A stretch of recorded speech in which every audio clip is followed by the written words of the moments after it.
WebSportsRadio.com, in association with KBFL, proudly presents. Across the line to Kovacic. Kovacic, the leading scorer for Missouri State. Drive, score!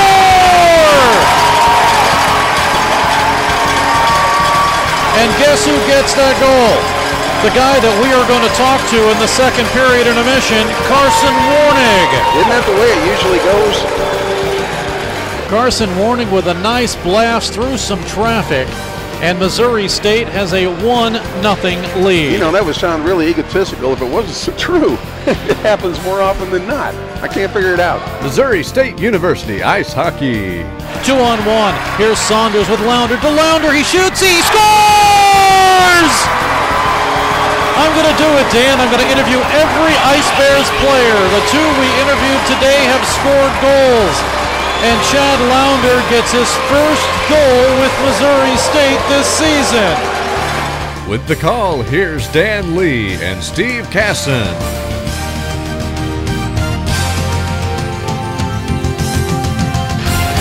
And live from Mediacom Ice Park and the Stan Melton Ice Rink, it is Game 2 between the Missouri State Ice Bears and the Maryville Saints. Hello, everybody. Steve Casson, Dan Lee, who's going to be joining us here in just a second. Well, welcome, Dan. Glad to have you along. I missed the starting bell there, didn't I? Yeah. Well, yeah. welcome. Well, I'll tell you one team that didn't miss the starting bell yesterday. That was Missouri State, with 10 goals put on this brand new Maryville Saints Hockey Club, and the Ice Bears with 2 goals from Matt Matty, Alex Rubin, and Travis Barrett, along with a couple of goals from each Turin, Bell, and I believe that final one was Andrew Kovacic, who ended up getting the one early on in the first period. Yeah, he got one as well as we're playing some games with the PA system today. But no, that's the horn. Is that the horn? That it is, broke? I hope it did. That'd be cool. I hope it did. Yeah, that's left over from the old Springfield Express. Well, players that were left over from yesterday's lineup will be in the lineup tonight, so it's going to be a different lineup for Missouri State. We're going to have 2 sets of the same named players. 2 are brothers, 2 are not brothers. So on defense, Bradley Anderson will be playing with his brother Brennan Anderson, and then we will have Alex Smith and Derek Smith also in the lineup for Missouri State. The Ice Bears will go with the same 3 lines that played yesterday, and the 4th line will be Chad Lounder, Sasha Perron centering along with Austin Davis, and all 3 of them have played some last season. The extra forward will be Shane Thornton, who came from Missouri State's Division III team a couple of seasons ago, and he didn't do half bad last season for Missouri State at all. Well, there's just such a wealth of experience on this roster from top to bottom this year. We haven't lost a lot of players from last year's squad. We're adding some new names that, as we saw last night, are going to get the job done, I think. When you talk about that line we saw last night with Ruman and Matty and Salnikov did his share in there as well. Man, I mean, we're talking 4 solid lines out on the ice, and we haven't even seen all the players that Jeremy Law is going to have to whittle down to a 21 before the end of this game, really. You talked about one of the players, Matt Matty. We'll talk to him at the second period intermission to get his thoughts about coming back after last year he played for Adrian College. They were the ACHA Division I champions last season. So yeah, you talk about picking up some talent. We are so fortunate here. Great job of recruiting by Coach Law and his staff. Of course, Army had absolutely nothing to do with that, right? Oh, Ryan no, Armstrong. Not at all. He's always out there trying to find the best he can find, and they're doing a great job coaching and recruiting for this hockey club. And I'm telling you what, we are so looking forward to this season. Somebody else is looking forward to it too, the folks from Maryville. They have a lot to look forward to. We saw a lot of positives coming out of this brand new hockey club last night, and I expect some big things from them in the D2 division. Definitely, and I had a chance to talk to John Hogan before the start of the game, and he had mentioned that folks from Arizona were watching last night. They wanted to, of course, see how John did in his first game as an ACHA Division II head coach. And, of course, a 10-1 loss is not indicative of what you'd want to see in his first game. But you know what? There was a lot of positives out of this hockey club. And when I told him, he said, so was that the worst loss or the best win, in a sense, that Missouri State has had? And I said, oh, no, we've had some 22s and 24 type.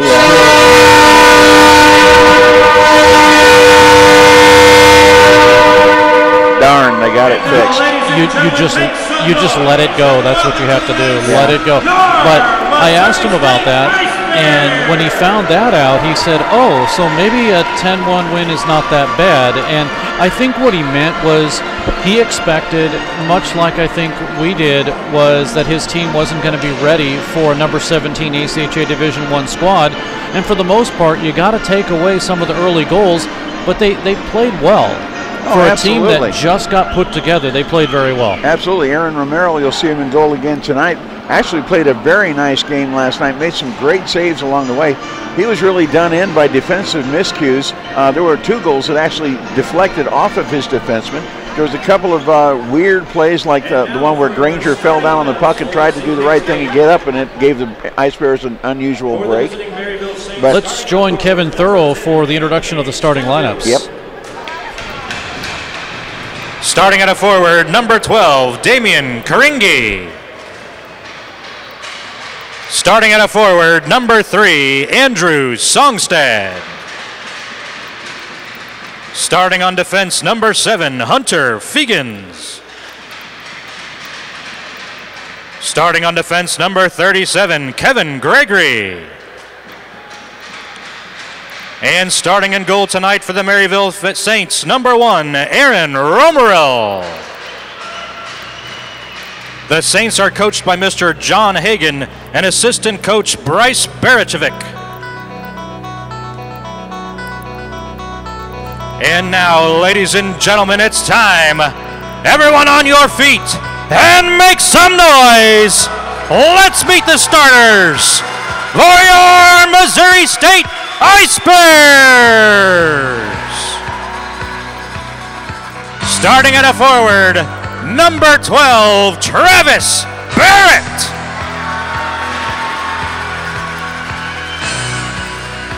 Starting at a forward, number 9, Jordan Broughton.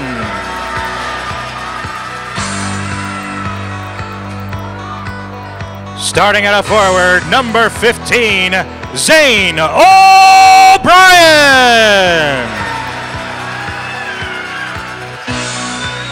Starting on defense for the Bears, number 21, Sam Heiserat.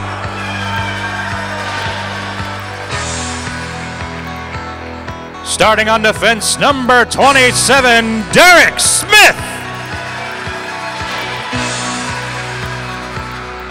And starting in goal tonight for your Missouri State Ice Bears, number 35, Brady Griffin.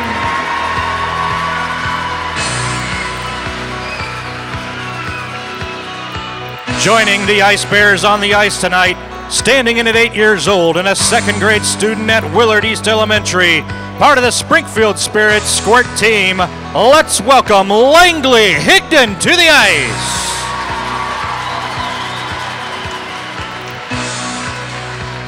Your Missouri State Ice Bears are coached by head coach Jeremy Law and assistant coach Ryan Armstrong. And now, ladies and gentlemen, please remain standing. And gentlemen, please remove your caps for this evening's presentation of the National Anthem by Terry Powell. Oh, say, can you see by the dawn's early light what so proudly we hailed at the twilight's last gleaming, whose broad stripes and bright stars through the perilous fight o'er the ramparts we watched were so gallantly streaming, and the rocket's red glare, the bombs bursting in air, gave proof through the night that our flag was still there. Oh, say does that star-spangled banner yet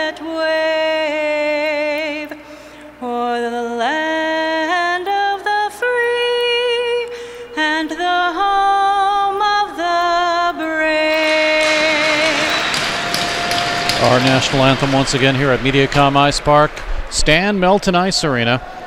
Game 2 between Missouri State and Maryville University, the Saints near St. Louis. And that's Saint, as in St. Bernard, I believe. Their mascot is big old puppy dog. But he's kind of mean looking. And I'll tell you what, we saw some good hard skating from this Maryville Saints team last night. To finish up what we were saying before the introductions, first game jitters, 18 freshmen. You can't really say enough about the effort they put in last night with a brand new program playing a level up in their first game in existence. And really they put on a show for us last night, a good show, and we expect some good things from them. Of course, we have one Maryville Saint who's going to go into the record books for all time at that hockey program. His name is Matt Simoncelli, and he'll be forever known as the man to make the first goal for this Saints team. That's right. You have to go back to Rochester, New York. That's where he's from. Missouri State, as they get ready, will skate from the left to the right, and Maryville from the right to the left, coming in to take the draw. For the Ice Bears will be Jordan Bratton, and Damian Karingi will face off against the Ice Bears. Bratton and Ice Bears will have control. They quickly flip it in. Dropped down in low by Kevin Gregory. Flipped off the boards, and at the blue line, Barrett will bring it in. Now a drive in, just missed wide by Bratton. It'll go to the near side. Now Karingi can't hold on to it. Down in low again. The Ice Bears will circle around with Jordan Bratton. Has an assist this season. Broken stick, or no, maybe he just fanned on it. Yeah, he did. And here's Stavro, and Anthony Stavro will dump it into the zone as the big red of Maryville come flooding in, but they can't get to the puck in time. The Ice Bears take it back. Bratton gets met at the red line. That he I was talking about earlier was Derek Smith. He fanned on the shot when he tried to wind it up. Now come the Ice Bears. Line change for both teams and an offside, as Missouri State just couldn't clear the zone as they came in offside. 19:17 to go in the period and no score. Referee Terry Farrar, linesman Patrick Simmons, and Jason Carrera, the same crew we had yesterday. I'm Dan Lee, he's Steve Casson, and Alex Sam minding the video chores for you on websportsradio.com. If you're watching us on the internet, welcome aboard as the Ice Bears win the draw, but they'll retreat momentarily as Alex Smith will take it back. Now they bring it forward. Across the line now to Alex Turin on the line. Turin will drop it off to Smith from some help down in low. That help came from Chris Brown. Now it's swung all the way around the boards. It is held in where it'll be Maryville and Henson. Trevor Henson to the far side. Now cleared out to center ice, and it'll make its way over to Matt Simoncelli, who has it intercepted. Ice Bears have it across the line.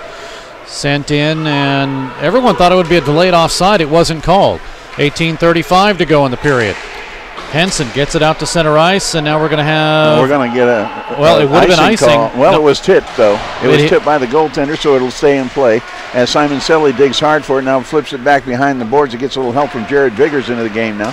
But the Ice Bears come away with the puck, and here they come with Kovacic. After a line change, he's on the ice. Andrew Kovacic swipes at it, now gives it down to Josh Bell up the middle. Drive, and a huge save as Kovacic. Well, I think he got a piece of the pipe after the save, too. Oh, man, what a great save there by Aaron Romero, as a huge save, and a great shot was set up in front for the Ice Bears' leading scorer of last season, and Andrew Kovacic.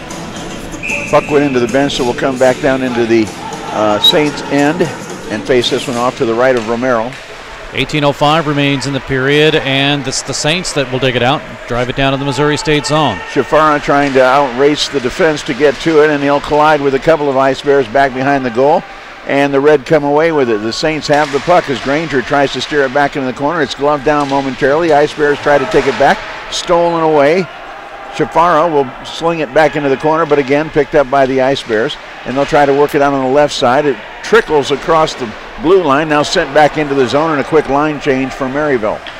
Ice Bears back.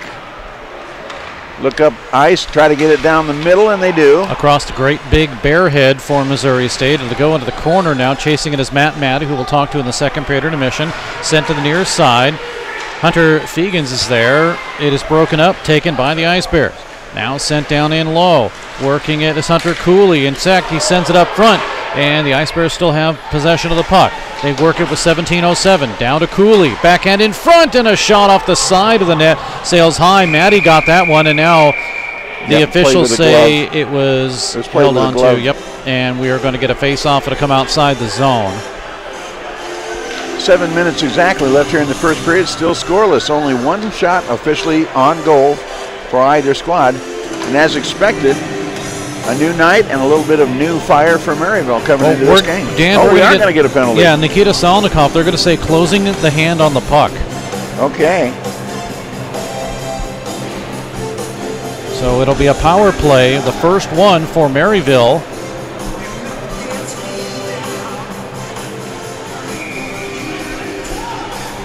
All right. Ice Bears have not allowed a power play goal. Of course, they haven't scored one either. Ooh, shot right off of the face-off, goes right in on goal, and a good save made by Brendan Shuck as it comes back out to the red line. Maryville will turn it back around, and here they come. Skating in on the right wing is Trevor Henson. He gets net along the boards. They feed it back to the left side. A shot from Berkemeyer is partially fanned on. It goes back onto the near half board.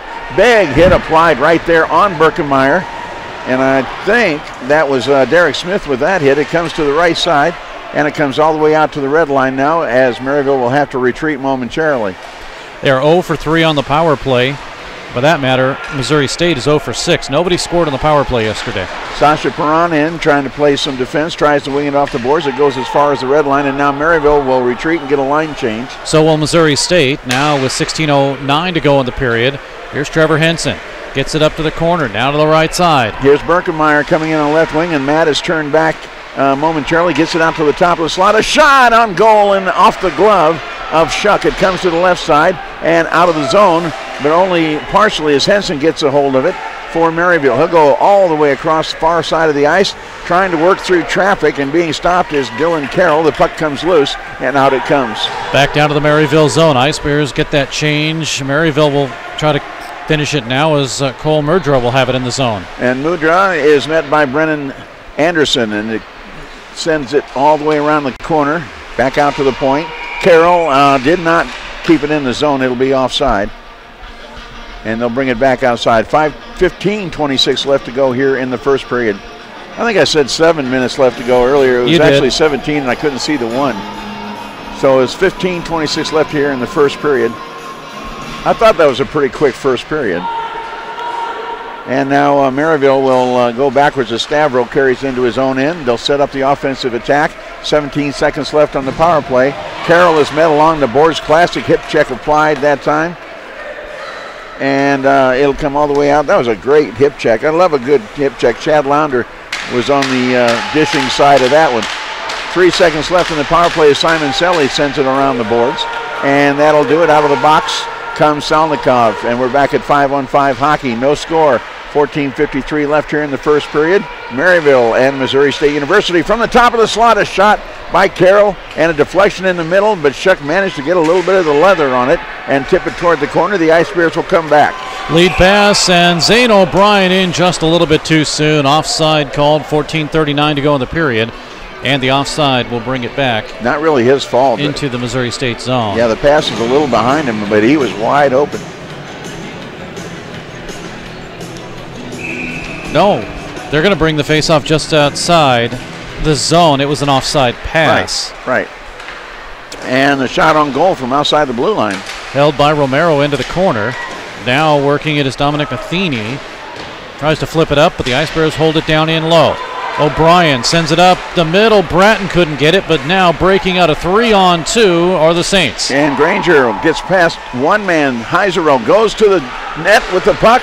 A save. Loose puck out in front, still loose. And Maryville on the attack with a backhander. That one saved. Rebound is saved.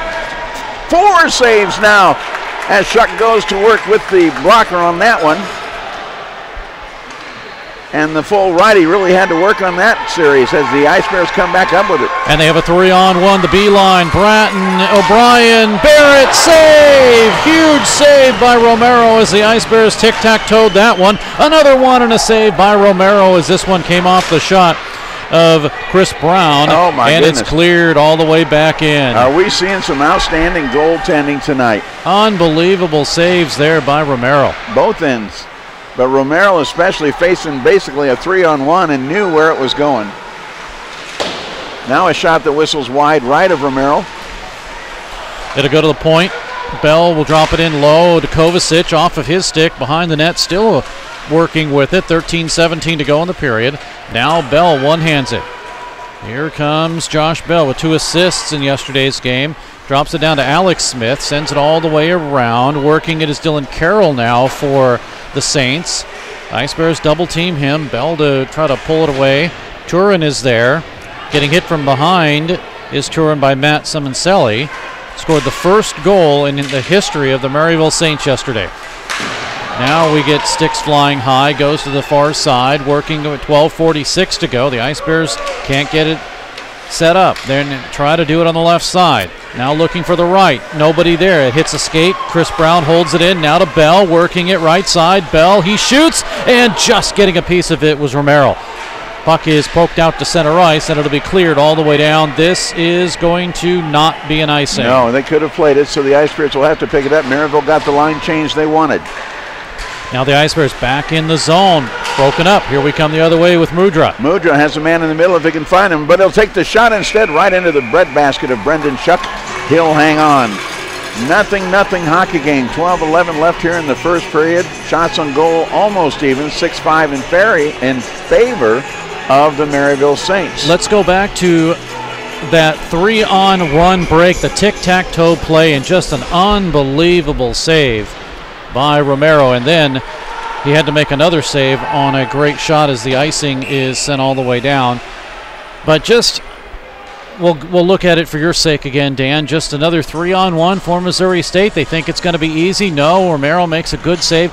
And then as the play continues, puck comes to the point, and then he's got to just get his pad right on it and make sure that it doesn't go in again. Just huge saves by this goaltender, who, by the way, is 25 years old. When he finishes playing hockey in 2 years for Maryville, he will be 27. Hey, he's getting that education now. Bravo. Off the face-off, it kind of slides its way towards Schuck ineffectively. He'll take the puck back and hand it to the official, and we'll try it again to the left of Brendan Schuck. Ace-off comes toward the crease, goes through the crease and to the near half-board. Ice Bears can't control it. Back to Matheny in the Saints zone. Line change is not yet for each team. It goes to Hunter Fegans. He's double teamed. Puck dug out. Backhander in to Cooley. And a good save by Romero. Puck hops over Anderson, and it's out to center ice. Racing for it was Mudra, but he couldn't get there in time. Here come the Ice Bears again. Partial change for Maryville. Sent in off the side of the net on a shot by Matty.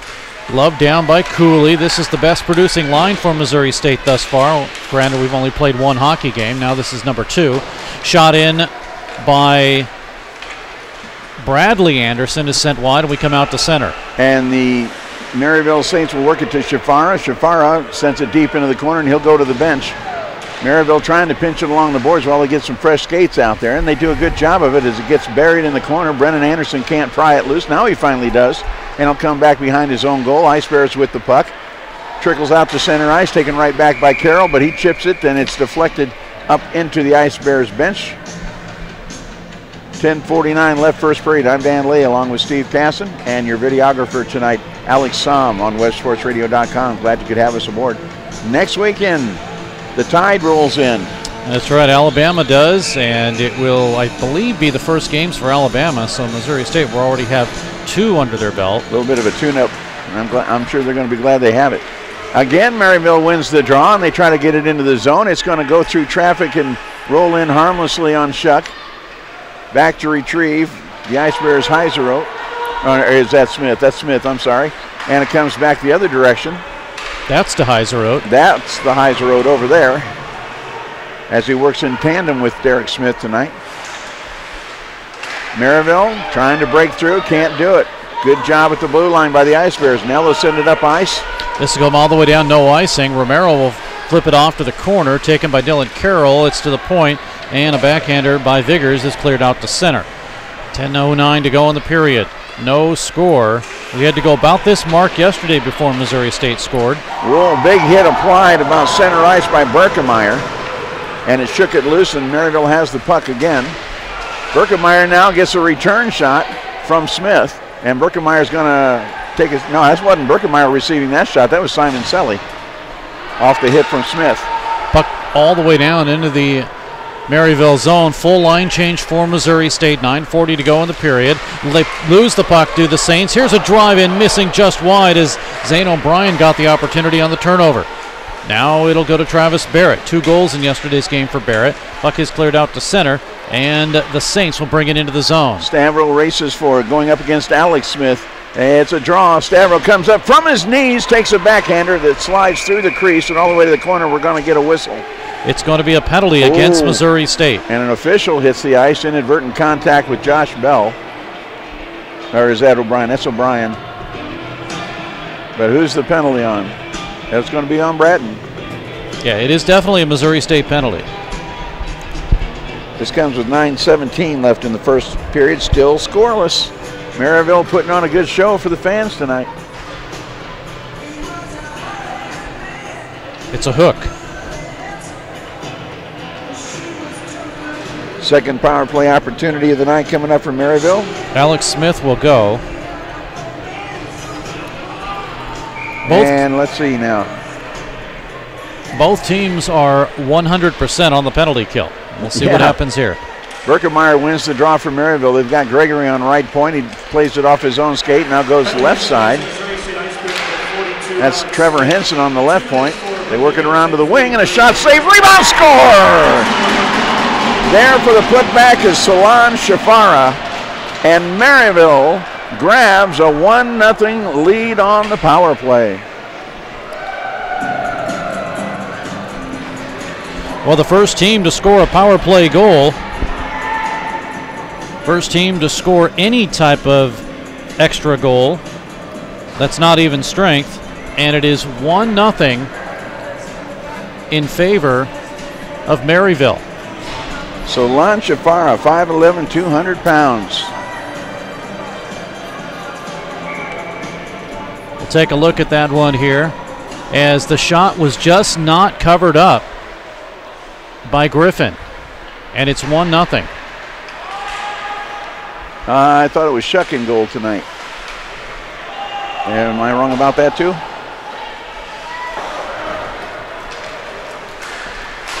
I'll let you, hold on. 17, Solan Shafara, assisted by number 22, Trevor Henson, and number 37, Kevin Gregory. Time of the goal at 10:59 of the first period, scored by number 17, assisted by number 22 and number 37. And the reason we can both be questioning ourselves about the goaltender is because he's on the far end of the ice. So it's really hard to see the numbers. Now that's 35. It's 35, Brady Griffin. That is Griffin. Brady Griffin in there. We were told that pregame it was going to be Brendan Shuck, and I thought that's who they introduced. I may be wrong. I probably am. Well, then it's Brady Griffin who's in there doing all this good work for the Ice Bears, and our apologies to that young man because he's played a heck of a game up to this point. Well, he's a southpaw. You would know that. Yeah, you would think I would know that. I caught the fact that he was a southpaw, but didn't put 2 and 2 together. At any rate, it's 1-0 Maryville. That's the important number right now as Heisero gets trapped in his own end. Maryville putting on some forechecking pressure. They've got all 5 players in the Ice Bears zone right now, and they take the puck away. They'll slide it out to Carroll on the right point. He'll snap off a wrister that's deflected up high and into the netting on the near side. Don't forget to take time to visit the Ice Bears merchandise booth and check out several 8-6 shots on goal in favor of Maryville. So the assists go to Henson and Gregory. And Dan, I didn't catch the time of that goal. 9:01 left to go in the first period. Which means that it is at 10:59. Right. In your hockey speak. Into the left corner it goes. That's true hockey speak, by the way. That's the way it should be done, but hey, we all watch the clock wind down. Maryville can't control it. It comes all the way back into their own end. With 7:35 to go, puck by Carroll, sent to the far side, looking to Spencer Turner out of St. Louis. Puck is held in. Ice Bears steal it. Spinning around is Maddie. Now a backhander that misses just wide. Looking for Salnikov. Drop down in low. Chris Brown is able to hold it in, and he looked for someone to pass to, and the Ice Bears will set things up again. All the way into the corner it comes. Romero will play it. Salnikov to race, but instead held in. Cooley is there, gets pushed hard by Mudra. Now they work with it. Does the Saints clear it to the corner? Ice Bears hold it in. Right up the slot, and looking for it was Matty. Off of his stick. Lets it go down all the way to Salnikov. Behind the net, up in front, Cooley. Back over to Salnikov. Working the puck with 6:41 to go in the period. I'm with you, Dan. It's difficult to see the clock with the netting the way it is. And it is new netting, by the way. Puck to Smith. He shoots through traffic and a save. Rebound moved into the corner. Smith again lets it go to Cooley. High slot. Brown with a drive. It's blocked. And the rebound is out. And the man that just scored the goal, Solon Shafara, will carry it in. Well, he tried to carry it in, got met at the blue line. Quick line change is what they wanted anyway, so a bunch of red jerseys head for the bench, and the white jerseys of Missouri State get an opening. They do have it down in low to Sasha Perron on the ice now, the fourth line for Missouri State.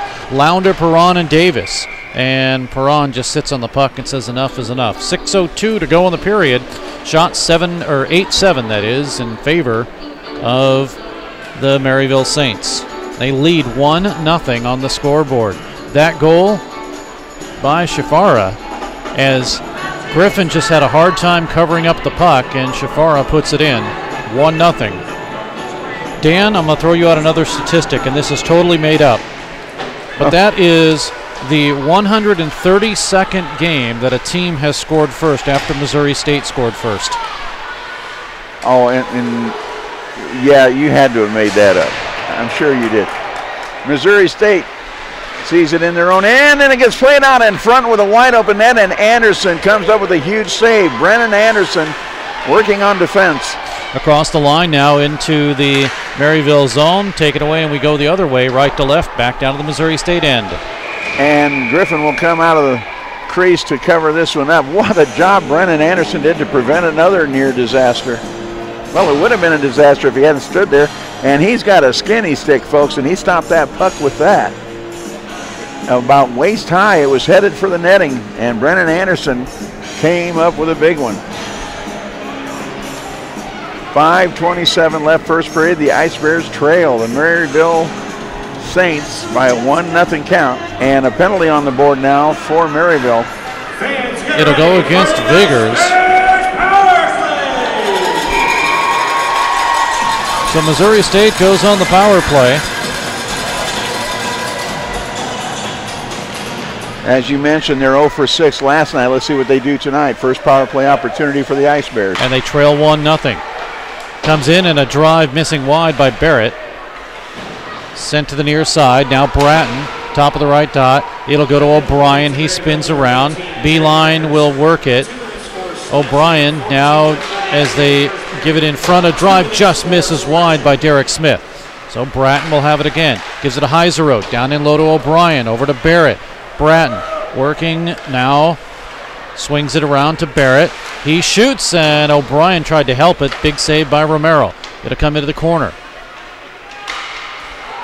Barrett gets hounded by Carroll. Got to be impressed with Dylan Carroll out of St. Charles. He's a freshman, 5'7", 165, but you know what? He has been all over the ice. Oh, yeah. Thus today and yesterday. Now Ice Bears work the puck again. A drive missing wide. 4:30 to go in the period. 1:02 remaining in the power play.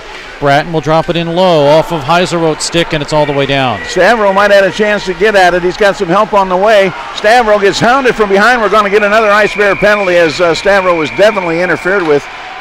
And really, that's what you call a good penalty, because the Ice Bears had a 2-on-1 break if that had not occurred.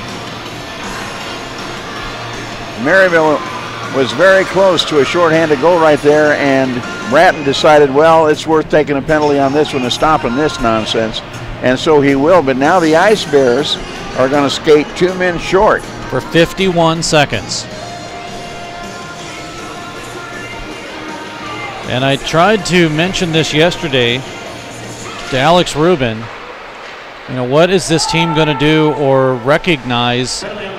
Because it's going to be a different scenario for Maryville. They figured out in yesterday's game what they need to do. Yep, and it's not 2 men short. That evens up the board. Kovacic with a opportunity shorthanded. Missouri State has to get back. Well, no, we're not shorthanded. I made a mistake there. It's actually 4-on-4. I was thinking the other direction. So it's a 4-on-4 skate right now. Yeah, and I went off of what you said, trusting you. Yeah, you shouldn't do that, especially not tonight for some reason. Exactly. 3:48 to go. Here's Bell down the middle on a 4-on-4. Kovacic is there, but couldn't get the puck. Goes to the far side. Kicked out to center, and Missouri State to regain. They have the play. Goes to Chris Brown, takes his man out. That's Berkemeyer. Now Brown to Kovacic. Back down in low to Brown. Spins it around. And it is taken away by Gregory, and he outlets the pass to Berkemeyer. And now we're going to have a power play, number 3 for the Saints, as they got their man out. No, nobody's coming off the ice right now. Oh, I see what you're saying. Oh, man. Put me back to bed. You go ahead. Here's Maryville deep in the Ice Bears zone. 44 seconds left in the power play. It's been one of those days, Dan. It has. 2:54 to go. Carroll on right point for Maryville. Will try to work it around. Goes all the way back behind the goal. On the wing. It's chipped up right onto the glove of Stavro. And now a whistle. And I think it was played with a glove, or are we going to have another penalty? We are. Who's this one on? It'll be on Maryville. And this is going to go to Anthony Stavro, and for playing it with a closed fist, just like we had on the other end a little while ago. Which is really a delay of the game. Yeah. So in 25 seconds, Missouri State will have their second power play.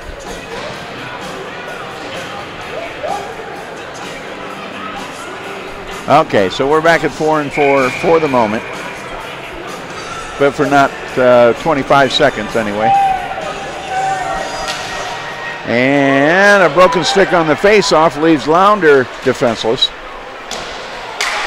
And Maryville Saints will take the puck. He was going to go to get another stick, so that left Missouri State open. Now here comes Carroll. And he has Henson on left wing. Carroll will drive in and be surrounded and swiped away. And here comes Thornton, Shane Thornton. I think this is his first skate tonight, if I'm not mistaken. It is. He's the extra forward. Here come the Ice Bears. If the power play still has make that 1:27 to go. Big save by Merrill on the attempt there by the Ice Bears' Travis Barrett. Now work down in low. It'll go to Barrett, slides it over, does get it to Bratton. Now power play with 1:15. Missouri State trails 1-0. 1:55 to go. Here is a shot by Smith, in save, rebound. Bratton will corral it. Gives it to Smith. Does he try it again? He does not. Tries to get it around Vigors, and it's cleared though. And quickly to the bench goes Maryville. Ice Bears trying to catch him in the line change. Couldn't get it done, and it's taken away. Here we go. Working in is Shafara, and Shafara will waste some time along the near half board. Just trying to kill it a little bit. Now they go 2-on-1 on Shafara. Finally swipe it away from him. That's not Shafara either. That is Karinji. Ice Bears have it across the line. 3-on-3. Barrett gets a shot off. It goes behind the net. O'Brien will bring it up. Now O'Brien, he shoots and it goes wide. Nobody there to the far side but Anderson. He'll swing it all the way around. That's Brennan Anderson. Now as it goes to the far side, it'll go to Brown. Over to Anderson. Working it around with less than a minute to go in the first period. Here is Brown. Gets it in front. It was tipped nicely and went through the crease. Ice Bears work it. Power play has 4 seconds. Here's Brown. He shoots. He scores!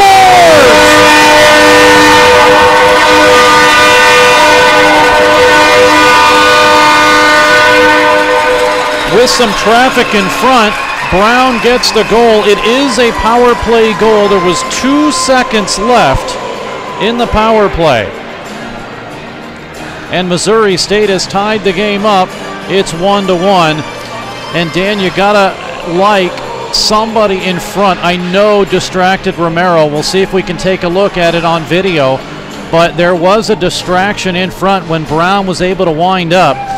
And it might have even been deflected. I don't know, but it was O'Brien in front. Yeah. That was able to run some traffic. We'll see what Missouri happens. State power play goal scored by number 8, Chris Brown. Assisted by number 12, Travis Barrett. And by number 15, Barry Smith with a big Zane shot and another big O'Brien. save by Romero. Time of the goal at 19:15 of the first period. Scored on the power play by number 8. So it is a power play goal, and the B line with the assists. Here comes Bell with 11 seconds. It's tied 1-1. A drive on a spin around by Turin and a save by Romero. Now with 4 seconds to go, the Ice Bears cannot get another shot off, and time will end here in the period. But it is a 1-1 hockey game, both on power play goals. Missouri State is 1 for 1, and the Saints of Maryville are 1 for 3, but they have made it count. The first goal of the game scored back at 10:59 on the power play, and it was Solan Shafara. He gets the first goal after Griffin had a hard time making a save, and it was put in to make it a 1-0 game. And the Ice Bears, they wait until 19:50 of the period, and it is Brown with a blast up over the shoulder of Shafara, and Missouri State has tied this hockey game up after 1 period of play at 1-1. Barrett and O'Brien also get the assist on Chris Brown's first goal. That, of course, is the first goal for Shafara for Maryville. Shots on goal in the period, Missouri State with 11 on Romero, and Brady Griffin faces 8. We'll catch our breath. Yeah. Trying to catch our brains, too. That was kind of a rough period for us. It's a very rough period, at least for us, but for everybody else, it was entertaining. It was a good hockey game. Oh, yeah. Now, if you're Jeremy Law, of course, you're probably thinking, all right, we'll weather the storm. Everything's good, guys. We have 2 more periods. No problem. But if you're John Hogan, you are absolutely ecstatic right now that you've played this team to a 1-1 game. Oh, yeah. He is having some fun with his team in the locker room right now. He's keeping those spirits as high as he can and keeping that momentum as much as he possibly can. And I'll tell you what, we told you there was some things about this team that really impressed us last night, and we're seeing more of them now.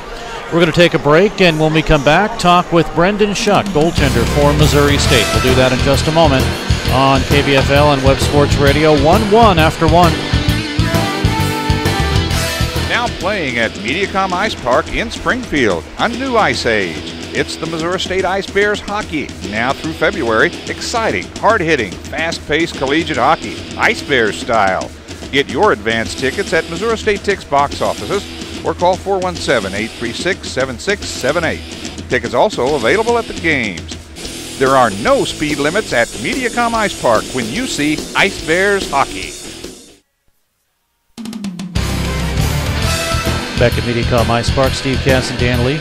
Now talking with Brendan Schuck, goaltender for Missouri State. And Brendan, you're kind of one of those guys that you kind of wait in the wings. You know, you got Bailey Stevens there, and you're also, of course, trying to deal with Brady Griffin. But you're that guy that once you get in, you kind of got to have to be ready and do what you have to do. And you did, for the most part, last season what you needed to do when you were called upon. But are you hoping this season will be a little bit different, maybe get some more playing time? I mean, you know, I think that's always the hope for really anybody. But I think this season is really a much better situation for all the goalies altogether. You know, having 3 guys this year, I think all across the board, everyone's going to have a lot more opportunities for playing time and a lot more time to step up. What have you been doing in the off season? In the off season, I've been training with CJ Young, who used to play at Missouri State here. He was on a team with our assistant coach Army, and me and Chris Brown were training with him a lot in the off season. And then I also worked with a goalie coach, you know, in the off season to stay on the ice and stuff. What have you learned from last season that maybe you're going to put into this season? You know, things that, it's a twofold question. So first is, what have you learned as far as what did you discover? And then what have you learned as far as some of the things you wanted to work on to try to change? Yeah, you know, I think ever since my freshman season, like there's a lot to learn in this league. And I think you kind of have to learn pretty fast. Like we obviously play in one of the better leagues, I would say, in the Division I ACHA. And, you just got to know it's like how fast of a league it is, and just how aware you have to be at all times, no matter where the puck's at on the ice. Do you feel like you're seeing the puck better? I think so. I think that's a thing that comes with age. In this league, in this game, the longer you play in a league, the more you're gonna figure out, how each team plays and how to see the puck when you're playing them. Brendan Chuck is joining us, junior from St. Louis, Missouri. Now you're listed at 5'11", 175. Goaltenders, by the time they get their pads on and their pants and everything like that, they look a heck of a lot bigger. So do you try to walk around not tell anyone you're a goaltender, or how does that happen? Usually I'll get the surprise whenever someone's like, oh, like you play hockey. I'll be like, yeah. They're like, what do you play? And I'm like, I'm a goalie. They're like, you're a goalie? I'm like, yeah, thanks, but yeah, it's definitely something that I guess most people wouldn't expect a guy of my size to be playing, But do you feel like you're a little bit quicker? Maybe you can laterally move a little faster, things like that? Yeah, I would say two of the strongest points of my game are my quickness, and I would say my flexibility. So, Brendan Chuck joining us. What got you started? What was hockey always your first love? Yeah, I've basically, I think, only played hockey. Besides, I played baseball for a couple of years, but I've always been a hockey guy. But as far as goalie, I think when I was a kid, I started it for the gear. That's why I wanted to play it. So and then I just ended up liking it, so I stuck with it. So what attracted you to it? Because of the goalie pants, the goalie pads? What? No, whenever I guess in Learn to Play, They would throw out a bunch of sticks, and there would be a goalie stick, and I would be like, I want to be the guy who has that stick. Only one guy on the ice gets to have that. So that's kind of how I fell into it, I guess. So you're not that kind of guy that enjoys being on the ice for 60 minutes, or? No. I mean, I think I kind of got lucky. I ended up liking it. Obviously, I've been in it this long, so yeah. No, I definitely enjoy it a lot. Every aspect of goaltending, I would say. Let's talk a little bit about you as far as you have any siblings? I do not. I'm an only child. That must be nice, because if you wanted the goalie stuff, they got you the goalie stuff. Yeah, it definitely helped out, and I got to thank my parents a lot for that, for letting me play goal, with the expense that come along with it, and they were really supportive with that. So they come to your games, obviously, and obviously when and it's difficult for a goaltender because you don't know if you're going to get in the game, but they still come to support you anyway. Right? Yeah. No. They're going to be here tonight for this game, and I think I'm pretty sure me and Griff are splitting, so it's a good opportunity. Who has been your idol growing up? Idol. As far as goaltending, I would say I really like Braden Holtby a lot. I like his game. I try to model mine after his. I would say kind of a combination of Braden Holtby and Sergei Bobrovsky. So, now have you had a chance to meet any NHL goaltenders? Yeah, I don't know. I mean, I've met Yaroslav Halak and stuff like that, Blues goalies. Whenever I would go to Blues practices and stuff like that, I'm pretty sure I've met Jake Allen, but never person to person how are you? But I've over the off season, Chris Brown and I working out at CJ's. We worked alongside Pat Maroon. He would work out there, who just signed with the Blues, and then a couple AHL goalies and stuff like that worked out there. So it was definitely a good environment to be in. What's the best advice you've received from a goaltender? Best advice, that would probably have to be from one of my goalie coaches. I think whenever I was playing in Canada, let's see. I guess one of the main things that I really worked on in junior was I would sometimes not be set whenever I'd go to make a save. So just really being set and ready to make a save square, and not still uneasy in where I'm standing and stuff like that. Kind of hard to explain to anyone who's a non-goalie, but Well, exactly. But a goalie myself, I can get what you mean, and it's probably, and tell me if this is what it is, because it is for me, and it still is for me, even though I play in men's league, and that's the highest I've ever gotten, other than 1 year with Cal State Fullerton, but that was it. One of the things for me is I don't completely get set because I'm wondering, okay, is he going to pass to the left? Is he going to pass to the right? Am I going to have to make that save? So because my mind is thinking that, I don't get set. See, okay, that's a great way to explain it. I would say the way he explained it, and that just made me remember that, was really trust your speed. So, like, once you're there, just know that, like, if he makes a pass, like, yeah, either I'll have a defenseman there, like, covering it for me, or I know that I'm quick enough to, like, get over there. You just have to, like, trust yourself. Goaltending is a really mental game, and I think if you have your head right, you can play in really any situation. It really is, because I've seen several guys stop pucks that weren't, in my mind, that good. And I say, well, how are you doing that? And, the first thing that when I asked another goalie coach was, make yourself big in the net. Keep your arms wide. Keep everything, make less amount of space for that shooter to shoot at. And, they call it cheating, where sometimes you're giving him a little corner, but if he's going to shoot for that you're going back to it. Right. But make yourself big. And that's what this guy did. And he was making save after save, but yet he wasn't the best goalie in the league. And here I am struggling to figure this whole thing out. I think that was one of the best advices that I had ever gotten from a goaltender. Right. And especially once you get to this level, like, if you give guys any space in the net, like, if you show them anything, they're probably going to take it, because the shots and the accuracy at this level are good enough to expose a goalie like that. Well, we saw a couple of goals last night that was just, Bell, one of his goals was no room whatsoever, and he top shelved it, and I know the goaltender was looking a little down, maybe for a low shot, but yeah, it's difficult, especially when you're in a competitive situation. Obviously, at the beginning of the season, you're going to start learning things, but later on in the season, you don't want to have things like that happen to you. Right. No, exactly. And I think as the season goes on, those saves become, I would say, more routine. You see it more often, and the more often you see it, the easier it is, to compensate. Brendan Schuck is joining us, goaltender for Missouri State, and as a junior now, you've kind of gotten to the peak, I guess, of your career. Any plans on moving on past college?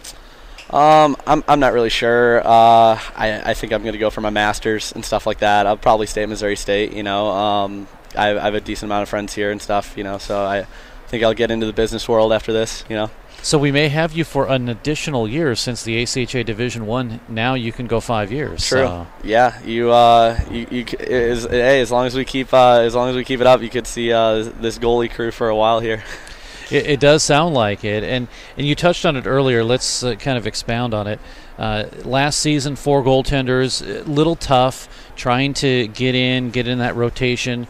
Now it might be a little bit of a different story, where even though you may dress every game, there's that possibility of coming in. Right, yeah, and dressing every game obviously, like, presents that many more opportunities, and only having 3 guys, I think there's just that many more games for all of us to get into, and I think that's a good situation for really all of us. Brendan Schuck, goaltender, with us for Missouri State. Okay, what is the craziest thing that's ever happened on the ice to you? Craziest thing that's ever happened on the ice? Let's see, one time in high school hockey, I was there was like a fight in the corner, and I was like a senior in high school at this time, so I was feeling like a big shot, so I was skating over there to like get in the fight or whatever, and the referee just like straight stiff-armed me, and I just flew back on my back, and I was like, oh my god, like I've never gotten thrown by a referee before, so that was kind of interesting and humbling, I guess. Didn't get a penalty or anything, did you? No, I didn't get a penalty, but I was just like, whoa. So on the same lines, what is the moment on the ice that you'll remember the most? Moment that I'll remember most, I would say winning a national championship my 18U year. That was pretty special. And the season before that, we actually lost in the championship. So to come back the next year and win, that was pretty cool. And of course, last season, for the first time, the D1 squad makes it to nationals. The feeling about being there. Right. No, that it was unreal, because obviously my class coming in our freshman year, we had a lot of talent, and obviously that's been our goal this whole time, and I think that's going to be our goal every year moving forward. The competition obviously getting better. Your thoughts on the way that hockey in general has been since you played for the 18U, and then you go through juniors, and now you're in the college ranks. What is different? I would say the speed of the game, and I'm sure over the time you've been covering Missouri State, like, you can tell it's less of it's becoming less of a physical game and more of a skill and speed game. And I think that's pretty evident with our team this year. Like you can tell, like some of the guys we have, like Bratton, like Barrett, Bell, like those guys, you know, they're quick out there. And some of the freshmen like Nikita and Cooley, like it's really all about speed, you know, and I think that's where the game's changing most. Speaking of that, what do you think of that line, Nikita Salnikov, Hunter Cooley, and Matt Matty centering? Our depth is crazy now. Like it's like that's a third line that could be a first line on a lot of other teams, and I think I don't really know if you can call it a first, second, and third line, you know. But yeah, we are really deep, and I think that was pretty evident last night of some of the goals that they scored. Like they were fun to watch. So I think they're pretty much designated as blue, black, red, you know, that kind of thing. Right. There's no number one line, number two, number three, and I guess that's a good thing, because then there's no. It's more of a healthy competition than anything. Exactly. Yeah, and I would trust really anyone on our team out there. Like it's I think we're solid through and through. Your defensive core, obviously, the goalie can only be as good as his defensive core, so to speak, and that's improving too. Oh yeah. Especially like some of the pickups we've had, like Chris Brown. You know, he's my roommate and stuff, so I got to shout him out. He played in the NA and stuff, you know, and obviously Ando, our captain. You know, they're doing really well, and then Heiserat and Carson, who are also in my class. Like, I'd say we're really coming along. Well, now this year, for the first time in a while, we're going to have defensive cores that have the same last names. Now, 2 are brothers and 2 are not, but Brennan Anderson and Bradley Anderson, and then, of course, Derek Smith and Alex Smith. So. Right. We've kind of figured out the Smith situation. We've gone with we're calling Alex Smitty and then Derek Smither. So we're kind of trying to figure that out. But the Anderson one we haven't really gotten to yet, so we'll see. Well, you know, you could call one BA and one AB. I don't know. Yeah, we'll cross that bridge when we come to it. I think they're on a line together tonight, so we'll see how that goes. That'll be very interesting, especially for us. Right. And we're back, and sorry about cutting him off, but we are underway here in the third period. Missouri State skating from the left to the right, from the right to the left. It's the Maryville Saints. That's second period, actually, Dan. Yeah, they were anxious to get back to action as we skate 1-1 to start this second period. And the Ice Bears go on the offensive to start things off. Alex Turin on the ice now. Tries to center a pass. It gets knocked right back to him. He'll leave it on the point for Smith. Derek looks down low, and on the slot is Heiserode. He tries to get off a shot, and actually that was Turin in there, and Turin could not get a stick on it. It goes to the near half board. Turin will fight for it, get it back. They'll flip it toward the goal. A little wide to the left, comes out the backside all the way out to the point, and shoveled out of the zone.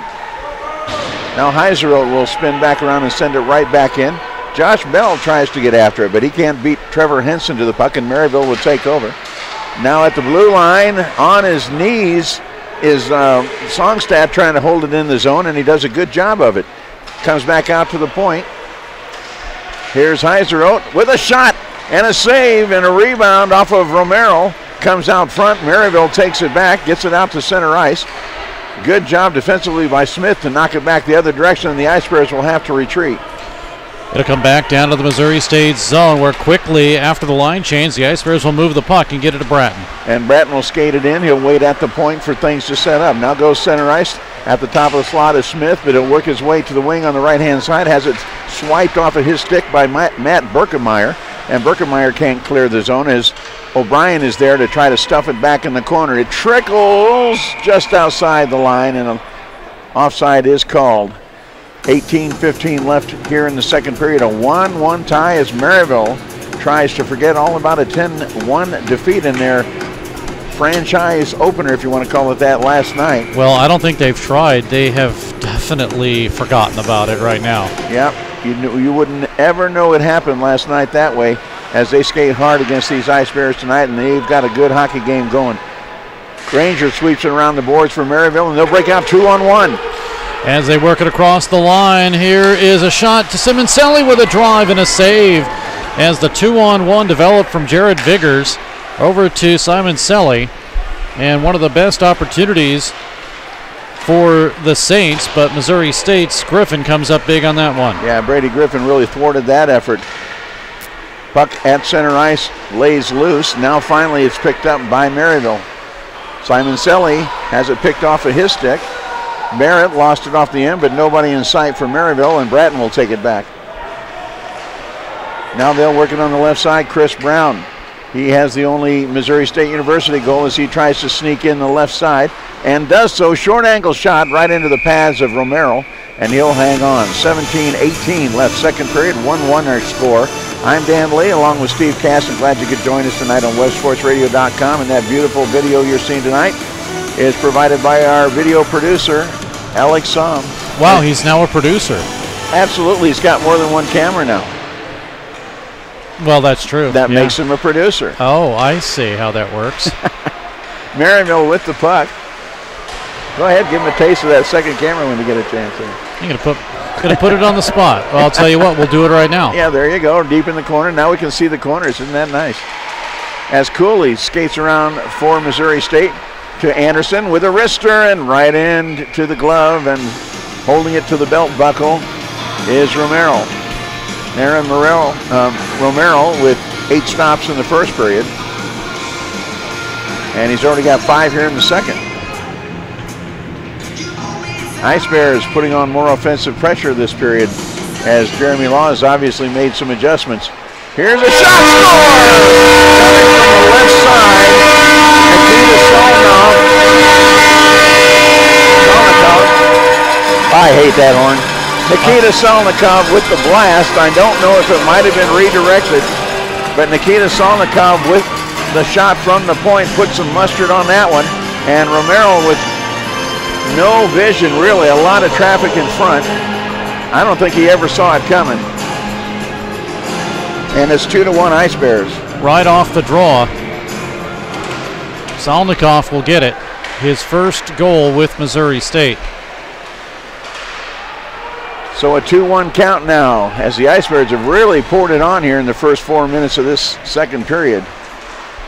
And have pretty much dominated play. There's a steal down low by Cooley, but he couldn't control, and it comes bouncing through the slot. Salnikov will take it. Missouri State Ice Bears goal scored by number 90, Nikita Solnikov. Assisted by number 91, Matty. Time of the goal at 3:10 of the second period, scored by number 90, assisted by number 91. Missouri State Ice Bears! So it's a 2-1 lead. Meanwhile, the Ice Bears are back on track again with Solnikov. And Solnikov skates through the top part of the zone, sends it in, and this time Romero hangs on. Ice Bears already, if I'm reading this correctly, no, I'm not reading it correctly. Romero had 11 shots on Romero. Okay, the Ice Bears had 11 on Romero in the first period, 4 here in the second period. And one of them's a goal. Yep. Heiseroth with a shot. Where's the puck?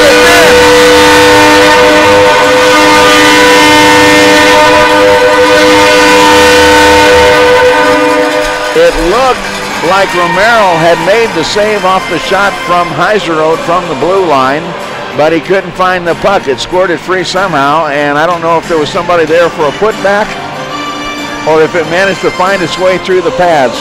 Let's take a close look at the replay here. It might have been a tip. Not sure. We'll wait for the call on that. Comes 1 minute after the last goal. And a timeout has been taken. Jeremy Law. Whatever. It looked like a different squad here in the second period. Shot goal now, 16-8, and up on the end. There, if you get behind the bench, all the fans here tonight can get themselves a treat from Andy's tomorrow. Off thing, but this coming off the right side. If it is him, it looked also like Shane Thornton was there to maybe tip it in, but we'll see. We'll get the announcement from Kevin Thurl. But right now, we're back to action as the Ice Bears have to take it out of their own zone. Carroll holds it in for Maryville. Shot that comes in, and it's deflected right in front as Heiserode made the save on that, and it comes out to center ice. Missouri State Ice Bears goal scored by number 71, Austin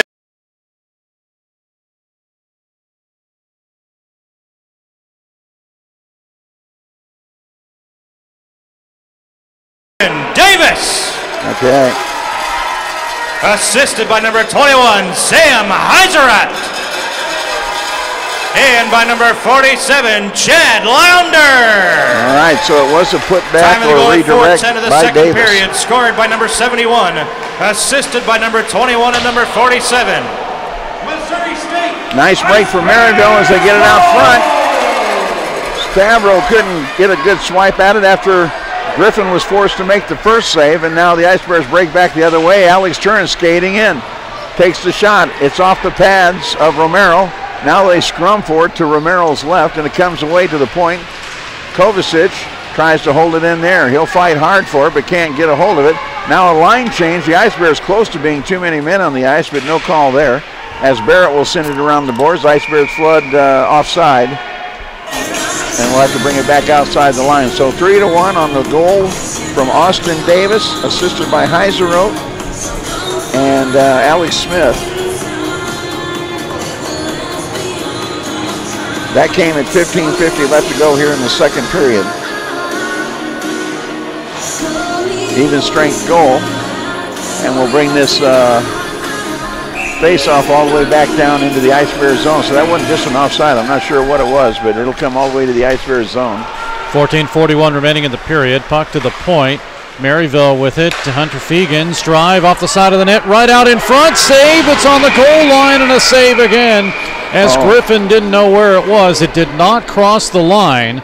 Terry Farrar was looking, and I was looking, and it did not cross the line, but Griffin was that close from possibly kicking it into the net. Yeah, and actually the puck was still in play when the whistle blew, but I don't think they could see it from their angle, meaning the officials could not see the puck.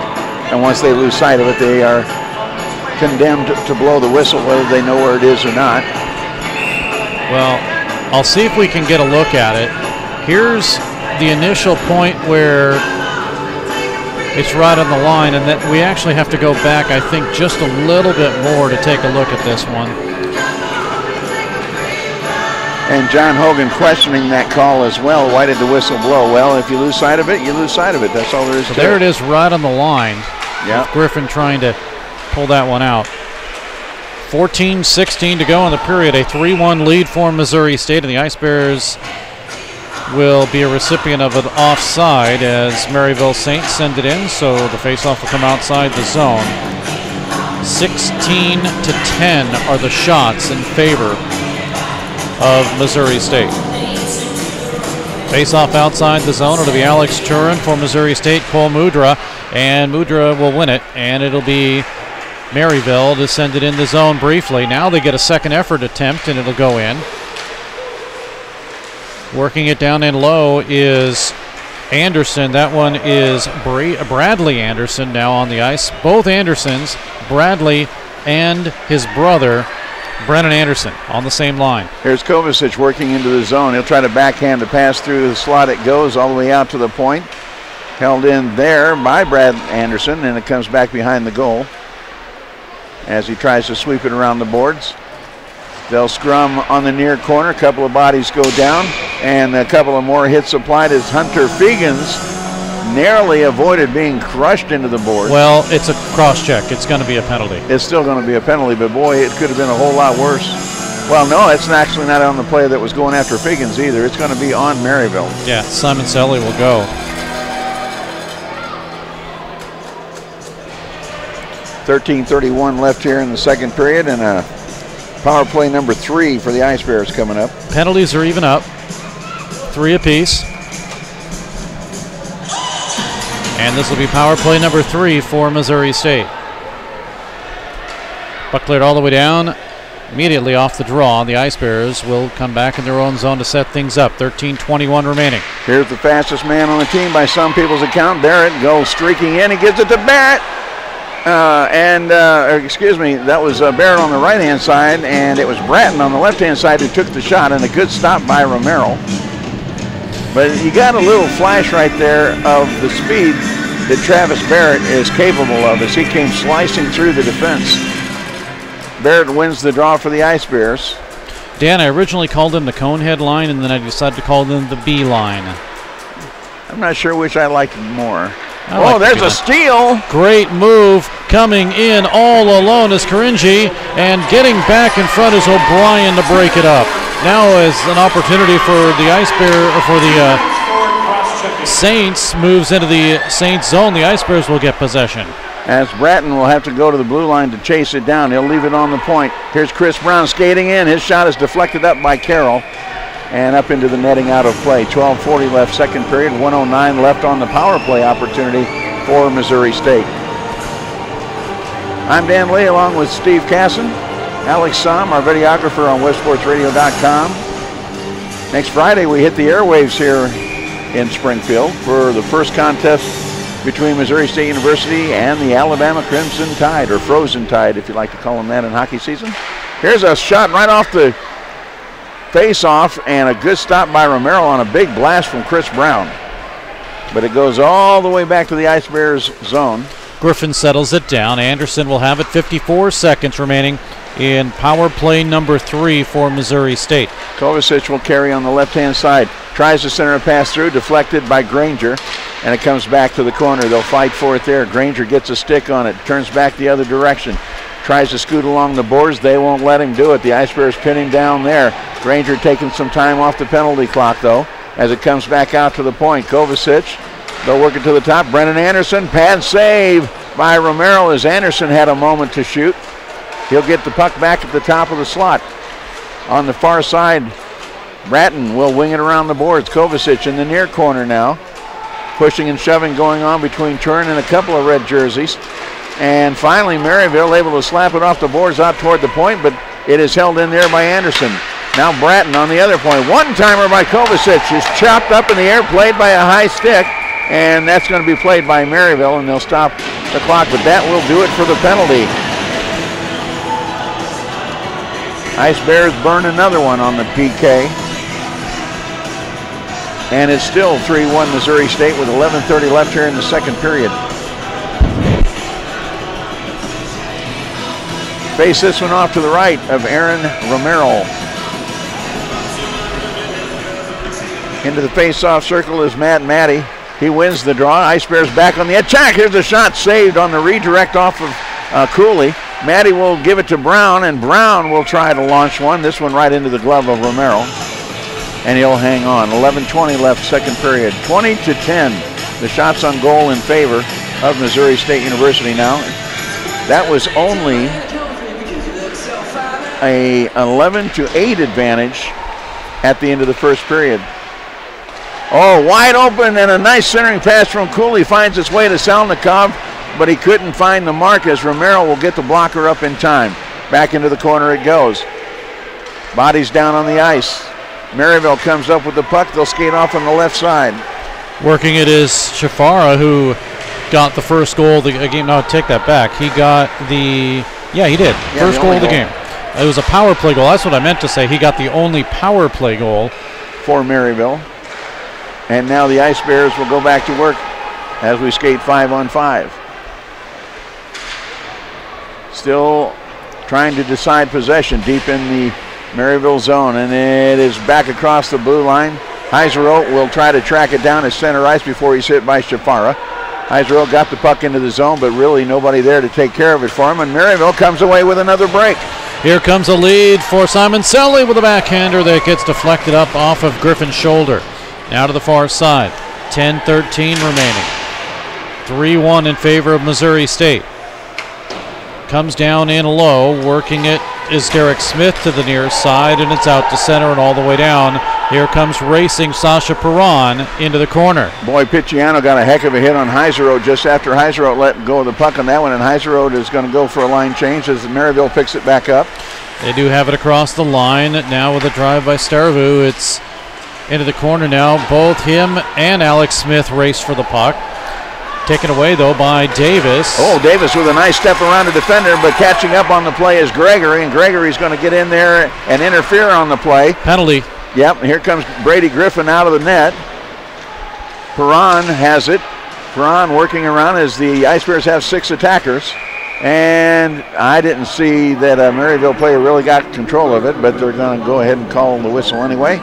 And we'll send one of the Saints to the penalty box. It'll be Granger. So right back to the power play for Missouri State University. 4 penalties, 8 minutes. This coming at 9:23 left to go here in the second period.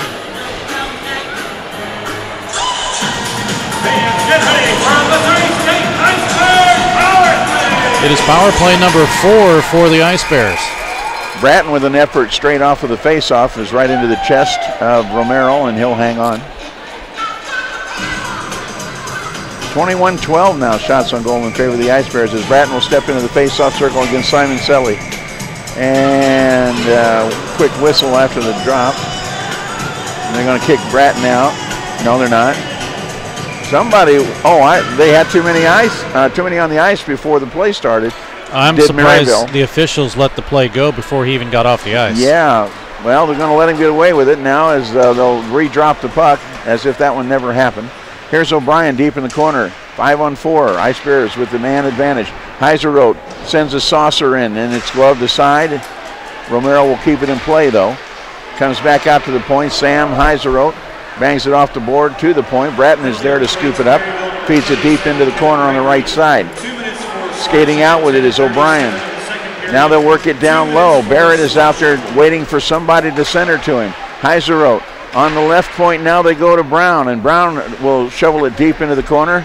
O'Brien has to fight for it there. Now they get a little bit of help in there as the Ice Bears trade out Heiseroth for Chris Brown. Here's a shot on the doorstep, and falling down on top of it is Romero to stop play with 1:03 left to go in the power play. 9:26 left to go here in the second period. 3-1, Missouri State University out in front. Shots 22-12 in favor of Missouri State, but at one point it was a different scenario. And the Ice Bears have turned things on here in the second period. 3:10, Salnikoff is first. 4:10, Austin Davis his first. And this one a long way from being over because Maryville's still playing some good hockey. Now we have a new goaltender in. At that last stoppage in play, Brendan Schuck is in the nets now. So 12 shots on goal levied against Griffin. Keep that number handy for later. As the Ice Bears go back to work, 40 seconds left on the power play. Here's Brennan Anderson carrying to the face-off circle to the left of Romero as he looks out at the situation. Now the Ice Bears work it up to the top of the slot. Josh Bell on the right side is Kovacic. He'll take the wrist shot. This one off the pads and a pile-up right on top of Romero. And the whistles blow as the puck is smothered underneath somebody. Not sure who. But that will stop play with 23 seconds left in the power play. So to be fair now, should I call Brady Griffin's number for at least 20 minutes while Brendan Schuck is out there? Let me see. Would that be fair to Brendan? Let me text his family and see if that's okay or not. No, let's see if that's fair to Brady. Hey, in the meantime, we got a penalty levied against the Ice Bears. I'm not sure what it was. Didn't see it happen. This is at 7:46. Or was it on? It's on Missouri State. No, it's on Brendan Anderson. Okay, yeah, it is just on Brendan Anderson at 7:46. So it's a 4-on-4 for 23 seconds, and then it'll be power play number 4 for the Saints, barring any further penalties. So off the draw, the Ice Bears win it. They move it into the near side. Boards off of Kovac's stick and out to center ice. 17 seconds to go in the 4-on-4. Simon Selly backhands it. Brennan Anderson. 2 minutes for roughing at 12:14 of the second period. 2 minutes for roughing. Puck is gloved high up in the air at the blue line. Ice Bears come up with it. And here's Bell to Kovacic. He looks, he shoots, and a great stick save. Either off the top of the blocker or off the skinny part of the stick by Romero. Ice Bears still have it. There's a shot, score!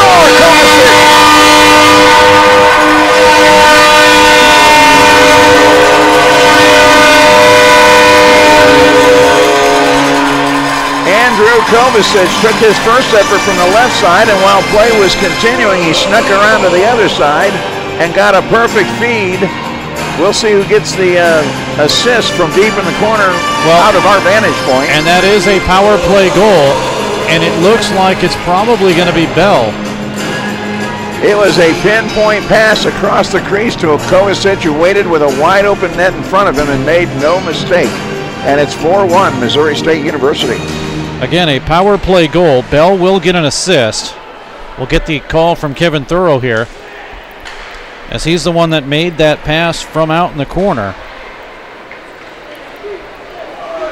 And the Maryville Saints try to work back the other direction. Missouri State Ice Bears goal scored shorthanded by number 20, Andrew Kovacic. Well, they're calling it a shorthanded goal. That is. It's a shorthanded goal. Assisted by number 16, Josh Bell.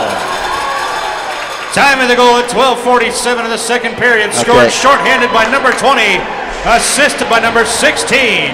So that was like bang, bang. The penalty had just expired, and I don't think the skater was really in position yet after coming out of the box. Well, basically what that means is I screwed up. Here's a shot that misses wide. I saw a penalty on the board, and again, it's one of those days, Dan. I'm glad it's not just me today. No. Well, when you got a headache and you're hungry and all that stuff, and I didn't even have my beer today. Here, try this Snickers bar. Yeah, really. And I didn't have my beer today, so, you know. Yeah. Which, by the way, fans, if you're listening in the lobby, you have 6 minutes, and then the intermission.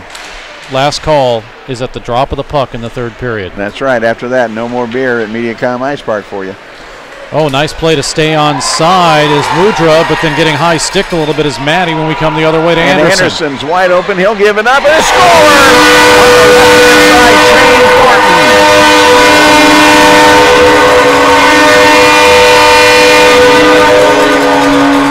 And boy, did the Ice Bears make this one count. Thornton with a big snipe shot up over the shoulder of the goaltender, Romero.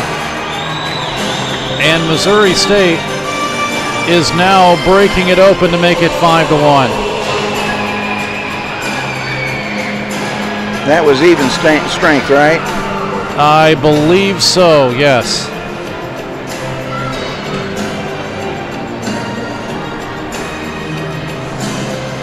Well, we know Kovacic is going to get an assist on that, at least. We're going to get a penalty, too. It's going to go against Simon Selly. So Missouri State will have power play number 5. Well, that's just kind of self-destructing there on Maryville's part.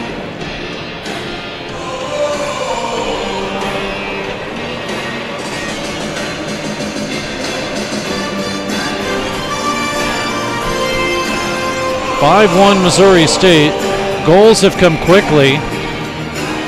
They got 2 quick ones at 3:10 and 4:10, Salnikov and Davis, to make it, at that point, a 3-1 game. And then a shorthanded goal by Kovacic at 12:47. Then at 14:21, Thornton with his first, and it's 5-1 Missouri State. They go back on the power play. This is number 4. No, number 5, actually. And the Ice Bears will crank it up one more time with about 5.5 left in this second period. Anderson will start from his own blue line, now leaves it behind. Shane Thornton. There's the goal by Thornton. Assisted by number 11, Brennan Anderson. And by number 21, Sam Heiserath. Well, I'm pretty sure that time of the goal at 14:21 in the second period. Scored by number 7. Assisted by number 11 and number 21. Well, there was a line change there, too. So Thornton was the extra man on. But they'll correct it if they want to later on. 1:09 to go on the power play. As Kovacic does wing it around the boards this time. Here's Turin back behind the goal. They'll work it to Bratton on the right point, down on the wing. Cross ice it comes. On the left point is Brennan Anderson. Anderson backs up to the blue line, now feeds it down low. It goes behind the stick of Kovacic, but it's picked up by Josh Bell. He'll skate to the midsection of the slot, take a shot, save, rebound. Romero has to jump on it again. 2 quick saves for Aaron Romero, and it's still 5-1. 40 seconds left in the power play. Ice Bears, Josh Bell to the top of the slot to Kovacic, now down on the wing. Bratton looks, goes the other side. Kovacic got it on a hop and fired it up high and over the crossbar, and it comes out the back door all the way out to the blue line. Chris Brown is there to pin it in and sends it back into the corner. Granger down on the ice tries to cover the puck up a little bit, but not to where he would get a penalty for it, and now he's pushed down on top of the puck, and the frozen puck will result in a stoppage of play with 14 seconds left in the power play, 3:53 left in the second period, and the Ice Bears up 5-1.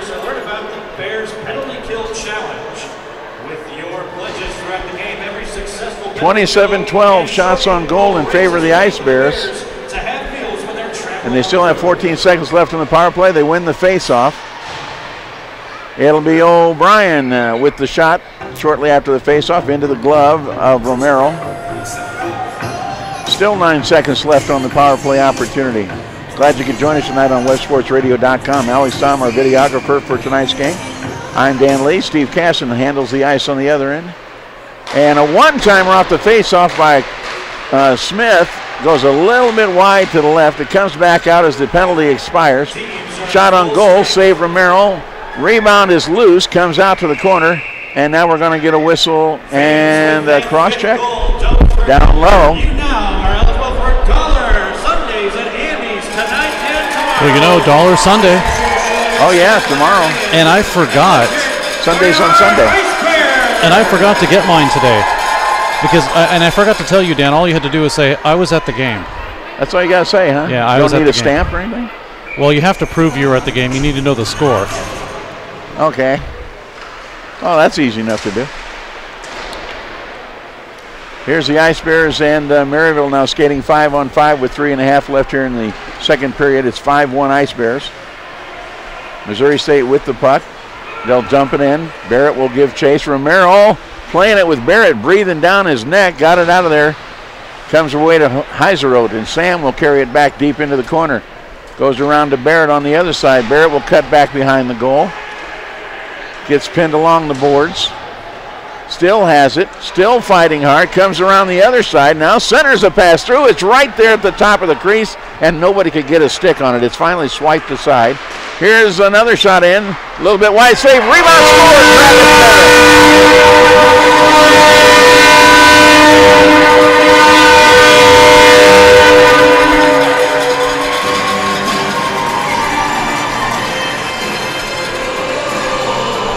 Travis 6-1, favor of Missouri State.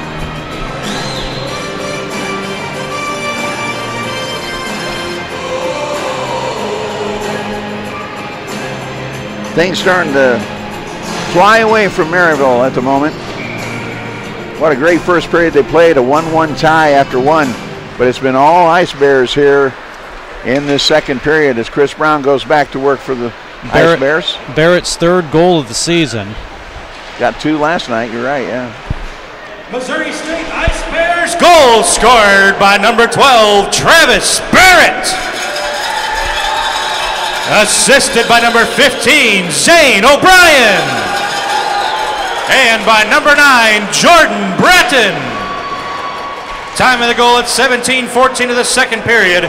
Scored. So the Ice Bears with the B line combining for that entire goal there. Ice Bears goal! Here's Chris Brown getting dragged down from behind to center ice, and we're going to get a tripping call. And this is going to go against Maryville's Cole Mudra. And it's back to the power play once again. This at 2:02 left in the second period. So Maryville showing their freshman age a little bit here and losing their composure a bit as they go from bad to worse. But again, you've got to remember this team is brand spanking new and features 18 freshmen. Solnikov gets a penalty. It's going to be a power play. Oh, okay. I could have swore that one was against Mudra. I thought I saw him skating into the box. How amazing. We made a mistake. Can you believe that? State number 90, Nikita Solnikov. 2 minutes for cross-checking at 17:58 of the second period. 2 minutes for cross-checking. So the power play goes the other way. It'll be power play number 5. Each team has had 5 opportunities. I wonder what Mudra was doing over there. getting pizza? He probably thought it was against him. He probably did. Puck's down in low. Mudra is there. Speaking of him. Behind the net, Simon Selly gets pulled off the play by Anderson, and taking it away is Mudra. Now with 1:22 to go. Berkemeyer. He'll swing it down in low. Pass behind the net. Ice Bears get it, and they clear it out to center. 1:11 to go in the power play. At center ice, trying to set things up. Saints see an opening, they'll dump it in. Berkemeyer does. Icing will be the call. Now we're going to get the officials telling players you can't change. We have an icing.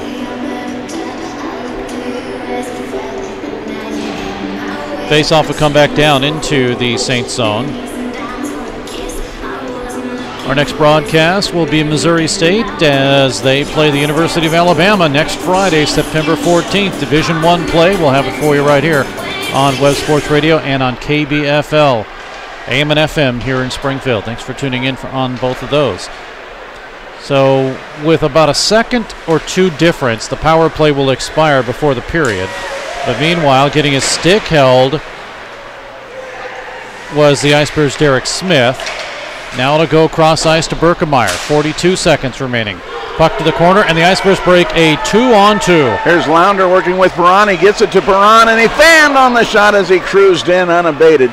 He was looking up, trying to get the shot off, and he just flat out outskated it.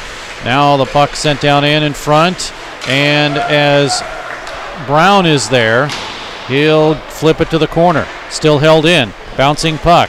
15 seconds to go in the power play. 17 in the period.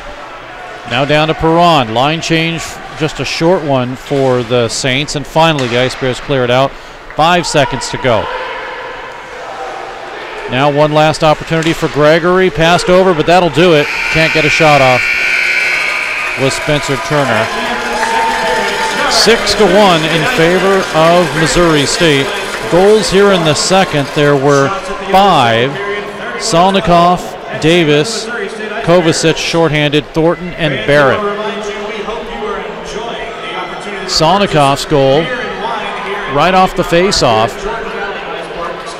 and he puts it through some traffic, and then it's 2-0.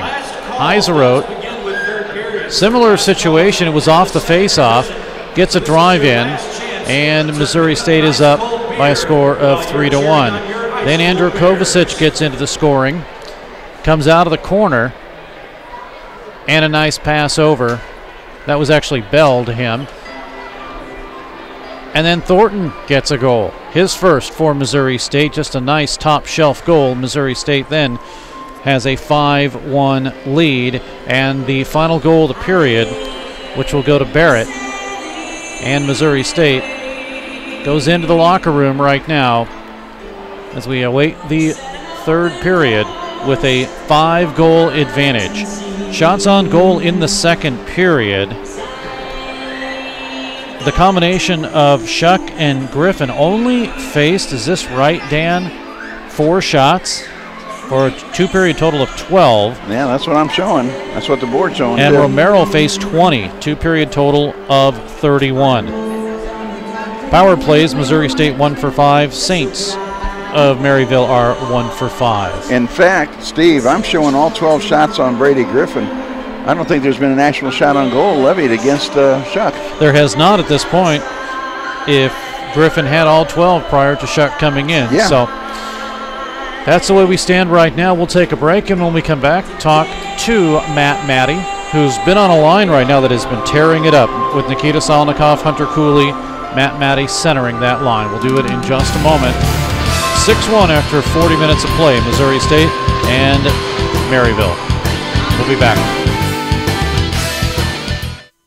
Now playing at Mediacom Ice Park in Springfield, a new ice age. It's the Missouri State Ice Bears hockey. Now through February, exciting, hard-hitting, fast-paced collegiate hockey, Ice Bears style. Get your advance tickets at Missouri State Tix box offices or call 417-836-7678. Tickets also available at the games. There are no speed limits at Mediacom Ice Park when you see Ice Bears hockey. We're back at Mediacom Ice Park. Steve Cass and Dan Lee. Now joining us, a man that's making his second trip with Missouri State, the St. Charles product, and Matt Matty. With the Ice Bears, 4 goals in 16-17. You had 4 goals and assists with Adrian College, and now with Missouri State, you already have 2 goals. So you're picking up where you left off, kind of, and you really haven't left off. Yep. Yeah, I know. It's good to be back here. I definitely missed it. Last night's game was really fun. And get a couple goals there. It's a great way to start it off. What brought you back to Missouri State? Well, I really second-guessed myself after I left to go to Adrian, but, all my friends are here. The boys are great, and honestly, this is probably the nicest place to play in the ACHA. Fan-wise, the rink's awesome too, but just the amount of people that come to every game, it's totally worth playing every night. So I take a look at your line, and you're playing with Nikita Salnikov on the right, Hunter Cooley on the left. And I hearken that to the movie Miracle, where they put these guys together, had no idea what they could do. They call it the Conehead line, and all of a sudden you guys are just taking off. And really, we've talked about this, Missouri State can have any given line and call it the number one line. It's just everyone's producing, and especially if you go back to last season. But what's it like to all of a sudden just click on a line? Yeah, the best part is, our lines, we got a quick line. And then we know with Cooley in there, he gives us some size. But I think we're all just, the same type of player. We don't want to be like danglers or anything, but, dish the puck and try to get a goal every time. And, of course, Hunter with 3 assists already. And he just seems to be all over the place, whether he's dishing the puck or even if he has to come in and dig for it, he still does that. And next thing you know, you guys are ready. Yeah, he's a great player. I'm glad that I'm playing with him. What's the difference? I know you had some time with Adrian, and of course the teams that you see are different from the teams down here. What is there, or is there any kind of difference? Not a huge difference, honestly, especially this year, because we have 4, really solid lines. Just like you said, any of those lines could be our top line any given night. The biggest thing, though, for us is we're going to play better competition this year. Compared to Adrian's schedule, they do play with some weaker teams, but so I think we got the upper advantage here for this season. Now, obviously, when you were with us in 16-17, the schedule was just starting to get good. Now you look at it, and does it scare you? When I say scare, obviously you know that you're going to have to play your best at every single game. Yeah. It's going to be nervous for some of those games. We play Minot, we got Jamestown, but at the same time, I think that's really going to push our team here. We're going to be playing some dominant hockey in the next couple of weeks. When you decided to come back, obviously for a different coach. Yep. Did you know anything about Jeremy Law? I did not. Anything that I heard from the guys. So I heard he was a great guy, great coach. He kind of lets the guys do what they want. Unless we're playing a bad game, then he'll give us a reality check. But I came in here, I had no idea what to expect, and it's been nothing but great so far. Let's talk about you as we have Matt Matty joining us, the junior out of St. Charles, Missouri. Growing up in St. Louis Blues, your team? Yep, for sure. And then, of course, the Junior Blues and all the St. Louis stuff that was going on. What made you pick Missouri State? See, the big thing here is, my mom always wanted me to go to Missouri State. It's only 3 hours from home, so I tried the whole thing living away from home, but after a while, you just want to play in front of your family and friends. So that's the main thing, is I just want to finish, my college career here in front of my parents. Speaking of family, any other brothers, sisters? I do have an older brother. Yeah, he lives in Kansas City, and he's an engineer. But I see him every now and then. I'm definitely a little bit closer to him now.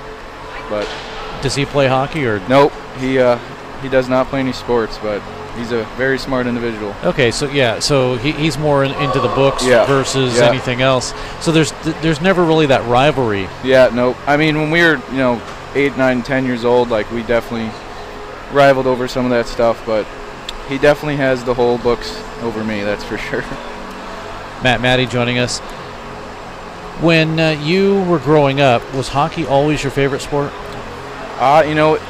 The big thing was soccer when I was young, but then 8 years old I chose hockey. Ever since then I've stuck with it. So my mom taught me how to skate when I was 3, ever since then, I was like, I just want to play hockey. And let's describe that, for people that have never really understood. I'm still getting people saying, I can't believe there's a hockey team, and we've been here 18 years. What do you tell someone who finally realizes you're a hockey player that this is the greatest sport on earth? Yeah, I memean, the big thing is you just got to say, come to a game and watch, especially one of these games. If you come here, you're going to have the great night. You just got to see it. Who was your favorite player growing up? Favorite player, probably have to say Brett Hall, honestly, back when he played for the Blues, but yeah, probably Brett Hall. Is there anything on the ice that you kind of have learned as far as, whatever you learned growing up and whatever you were taught growing up, was there something you discovered finally, just this miracle thing out on the ice, or something that you did, or something that was that aha moment when you're playing? Well, so when I was younger, my big whole game was I wanted to be all over the place. And as I got older, I realized hockey's real structurized. If you want to be a good team, you got to have solid systems. So, over the past couple of years, I've really, stepped up my game to be a position-type player and not just run around all over the place. So, that's probably the biggest thing for me. Matt Matty joining us of Missouri State. And as I mentioned, you had 4 goals with Adrian. You already have 2. Yeah. So there's no pressure anymore, right? Nope. You got to get the first one, and then it's all, it's good from there. And the first one, what was the feeling after you got that one? Last night, the goal, it wasn't a highlight reel goal, but, it's good to get that off. You were a little excited. It was the 5th goal, but, I was still pumped. But when you kind of think about your hockey playing career, is there one game or something that stands out in your mind the most? I'm going to have to say last year was probably the coolest experience, winning nationals with Adrian. But, so that's probably my greatest memory of hockey. But, actually, as I said earlier, every single night here is so much fun. It's 1,000 fans. It's just wild. And it's so much fun to play here in front of everybody. As you kind of look back on things that you've done, what was the best advice that somebody may have given you in the hockey world? Well, I had a coach. It's you got to bring your A game every day, every night. Practice or game. You can't take a shift off, is what I've been told. So, you really got to give it all for the team and for yourself. And if you do it, the team will do it back, and you'll be successful. Matt Matty is with us. Okay, other than the interviews here at Missouri State, have you done any other interviews? I have not, actually. So this actually, 2 years ago when I was here, my first one was on the ice after the game. This will be my second, but only 2. Well, yeah. I'm going to have to talk to the broadcaster yeah. and get more in there. Get me in here a couple times for sure. Any place across the world that you've been dying to go to? My big goal is I want to play pro hockey in Sweden once my college is over. I don't really know what level, but I want to see what the European lifestyle is. Well, out there are different levels, obviously. Yeah. And you have to figure out what that level is, even equivalent to ACHA hockey or NCAA hockey. So I guess once you find that, then it'll be good. There's a couple of players that have played here at Missouri State that went on to play hockey in Europe. And in their experience, obviously they had a good experience, but I think it's a little different because sometimes depending on where you play, there might be a language barrier. But the one thing I think that you're seeing now is you're seeing more coaches that are English-speaking or either whether they're Canadian or American coaches that are over there coaching now. Yeah, that's very true. One of my junior coaches actually is from Sweden, and he coaches pro over there, and so it's very English there, not a whole bunch of Swedish, but. So, I don't know. We're going to see what happens from there. You may have to dye your hair blonde because... I got to fit in somehow. Matt Matty joining us. So, is there a goaltender in the league that you just don't want to face? To be honest, I don't really know any of the goaltenders are going to play this year. I think that we're going to have the best goaltender regardless. It's probably Bailey's the only guy I don't want to face. Yeah, a lot of people have said that too. He's one of that won't give up very many, and the one he gave up yesterday, obviously they had to distract all the defensemen to get the guy open. But obviously this year with Missouri State, they were 17, and they just squeaked in. And in reality, of the entire ACHA population of Division I, which was 60 teams, they had to jump the most. They started out at 31, and they had to jump up to get to 17. They were at one point, I believe, 15. Yeah. And that was a tough road to try to climb and finally make it in at the last moment. This is a little bit different scenario. And you played with Adrian last year, and they were pretty much ranked all season long, didn't have to worry. Yep. That obviously must be a better feeling, knowing that, okay, all we got to do is just stay status quo, win, and think good things will happen. Good, yeah, I mean, it's huge that we're starting at 17, and the schedule we're playing to is we're only gonna climb. Especially with the team this year, we're gonna be a lot better than we were, than they were last year. But like we're playing Minot, Jamestown, all those they're high-ranked teams, so we give them a good game, we're gonna go up too. Get your snoo boots ready, because we will be up there in the middle of winter in February. You know how excited I am about that. All right. Matty joining us. Matt, as I wish everyone more goals this season, okay? Yep, thank you very much. All right, we'll take a break. Thanks for joining us. We'll be back. More hockey coming up in a moment.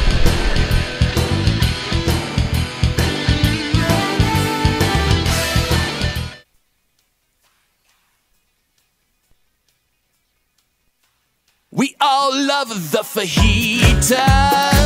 Their margaritas get the crown.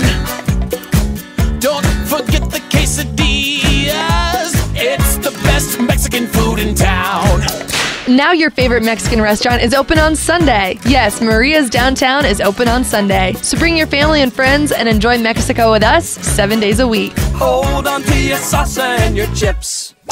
Maria's on South Avenue in downtown Springfield. Back at Mediacom Ice Park in the Stan Melton Ice Arena. Dan, can you hear anything? Just barely.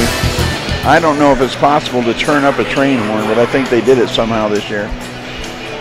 24 seconds left until we get this third period underway. Oh, I thought you were going to say that it's 24 seconds long, because it sure feels like that. There are different opinions being expressed about that horn right now as we get ready for the start of this third period. 6-1 is the important statistic. It's the Ice Bears' advantage over the Maryville Saints here at Mediacom Ice Park in the second game of the season, second game of the series between these two teams. Maryville, a solid first period, a 1-1 tie after one, but the Ice Bears really opening things up in the second period and taking command of this hockey game. Only allowed 4 shots on goal on Brady Griffin before he was taken out of the game in favor of Brendan Shuck, who will more than likely finish this contest. They did not get a shot on goal against Shuck in the second half of that second period. So the Ice Bears fairly dominant after what was a very close and very entertaining first period. Well, it's still entertaining if you're an Ice Bears fan. But let's see what John Hogan can do to rally his troops a little bit and try to get their heads back into this contest. And again, you got to remember they're playing with 18 freshmen on this squad right now. This is their inaugural season, their inaugural series, only the second game of their existence. And a lot of growing up to do for this young Maryville team. But I'll tell you what, they have a lot of talent to build on. They have some good goaltending. Romero has played a solid game all day long. And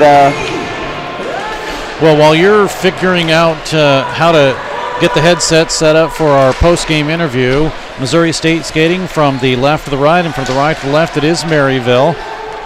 1948 remaining play is underway. Here come the Ice Bears with a drive in by Bratton. It gets deflected down in low. He picks up his own rebound. Bratton now gets it into Derek Smith, who sends it off the side of the cage. It'll go Barrett with it.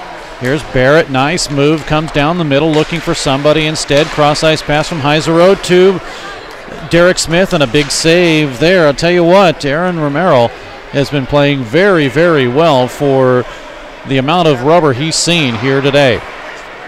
Ice Bears with a 3-on-2. Left side across the line. Now here's Barrett looking across in front. Drive and a big save as Barrett to O'Brien. They with the duo there and a big save again. And Romero on a shot in by Alex Smith is able to hold on with 19:05 to go in the period. And still a 6-1 lead for Missouri State. Yes, I could hear you. It came back after about 20 seconds of play-by-play. I could actually hear you again. I think it's starting to wear off a little bit. Oh, the horn sound? Yeah. Starting to. You know, honestly, I don't mind it, and I know what everyone's trying to do is kind of become like the NHL and really, in a sense, bother the other team, and I'm okay with that. It is just so loud. Just give us a couple of seconds to call a goal, and then you can blow it all you want. Yep. So the Ice Bears now will start from behind their own goal as Allie Smith comes in. They get it as far as the red line. Gregory will take it from there. I think that's what it is as a shot comes in and big save by Shuck. I think what it is we're all getting headaches from how loud this is. Here comes Kovacic to steal the puck. Cross ice pass back behind Bell.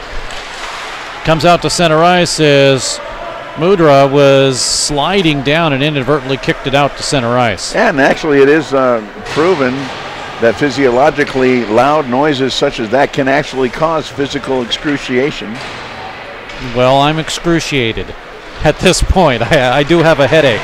Here comes Kovacic across the line into the zone to get pushed away from him, and now taken by Torn, who gets hit up high with an elbow, and there's no penalty. Play comes into the corner. Kovacic again. Fans wanted a penalty in front. Nothing happened, so apparently it's not a penalty. You know the way it goes, Dan. Oh, yeah. If the fans want a penalty, it's a penalty. It's not a penalty. If the fans don't want a penalty, it's a penalty. Okay, I think I've got that. All the way down into the Ice Bears zone it comes.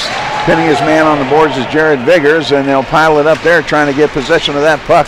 And Maryville with a little bit more intent and purpose right now as they go to work and get after these Ice Bears here in the third period. They trail 6-1 to Missouri State University, but they still got some pep in their step. 17:20 to go in the period. 6-1 Ice Bears. Here comes Missouri State. Maddie to Salnikov. He shoots, and it gets deflected high, up and over and out of play. So the face-off will come to the right of Romero. 17:13 to go in the period. Steve Casson, Dan Lee, Alex Somm, thanks for joining us. And if you get a chance, go to YouTube, ALECSAHM. Do a search for that. Alex got some great videos. He's going to do another one for us this year, whether he likes it or not. But he shook his head and said, yep, for sure. Puck is not played with a high stick as Gregory was able to move it out. Now the puck comes to Gavolko, and he'll bring it into the corner. And racing forward deep into the corner is Picciano, and Anthony gets it momentarily out in front, but nobody there to take it, and it comes back the other way. Ice Bears have it, race against Salnikov in front. He shoots, and did he score? Where's the puck? There's been no indication. Goal. There's been no indication of a goal yet. No goal.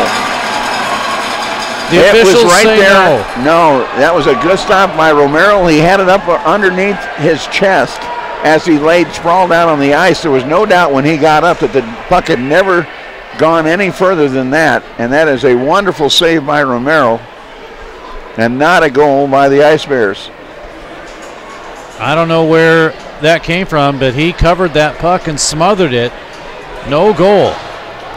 It is no goal on the ice. Well, yeah, there's no goal because it was never a great crossed stop. the goal line. Yeah, it was a great stop. Everyone was looking at his pad, which was across the goal line, but he had made the save, like you said, Dan, in his chest, and when he got back up, it was underneath him in his glove.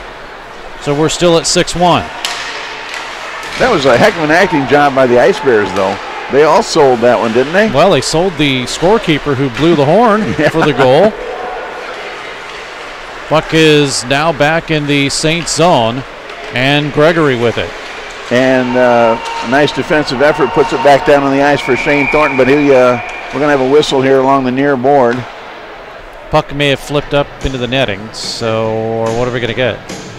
I'm not sure what. Faceoff's coming back in the zone, so I'm not sure either. Might have been played with a glove. I'm not sure. Well, that would be a penalty. Yeah, well, I mean a hand pass. It might have just been a hand pass. 16:24 to go in the period.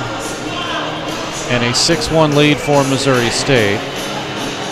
In to take the draw for the Ice Bears is Austin Davis. He wins it. Smith now to Brown to Thornton. He shoots, missed high and wide, looking for another one.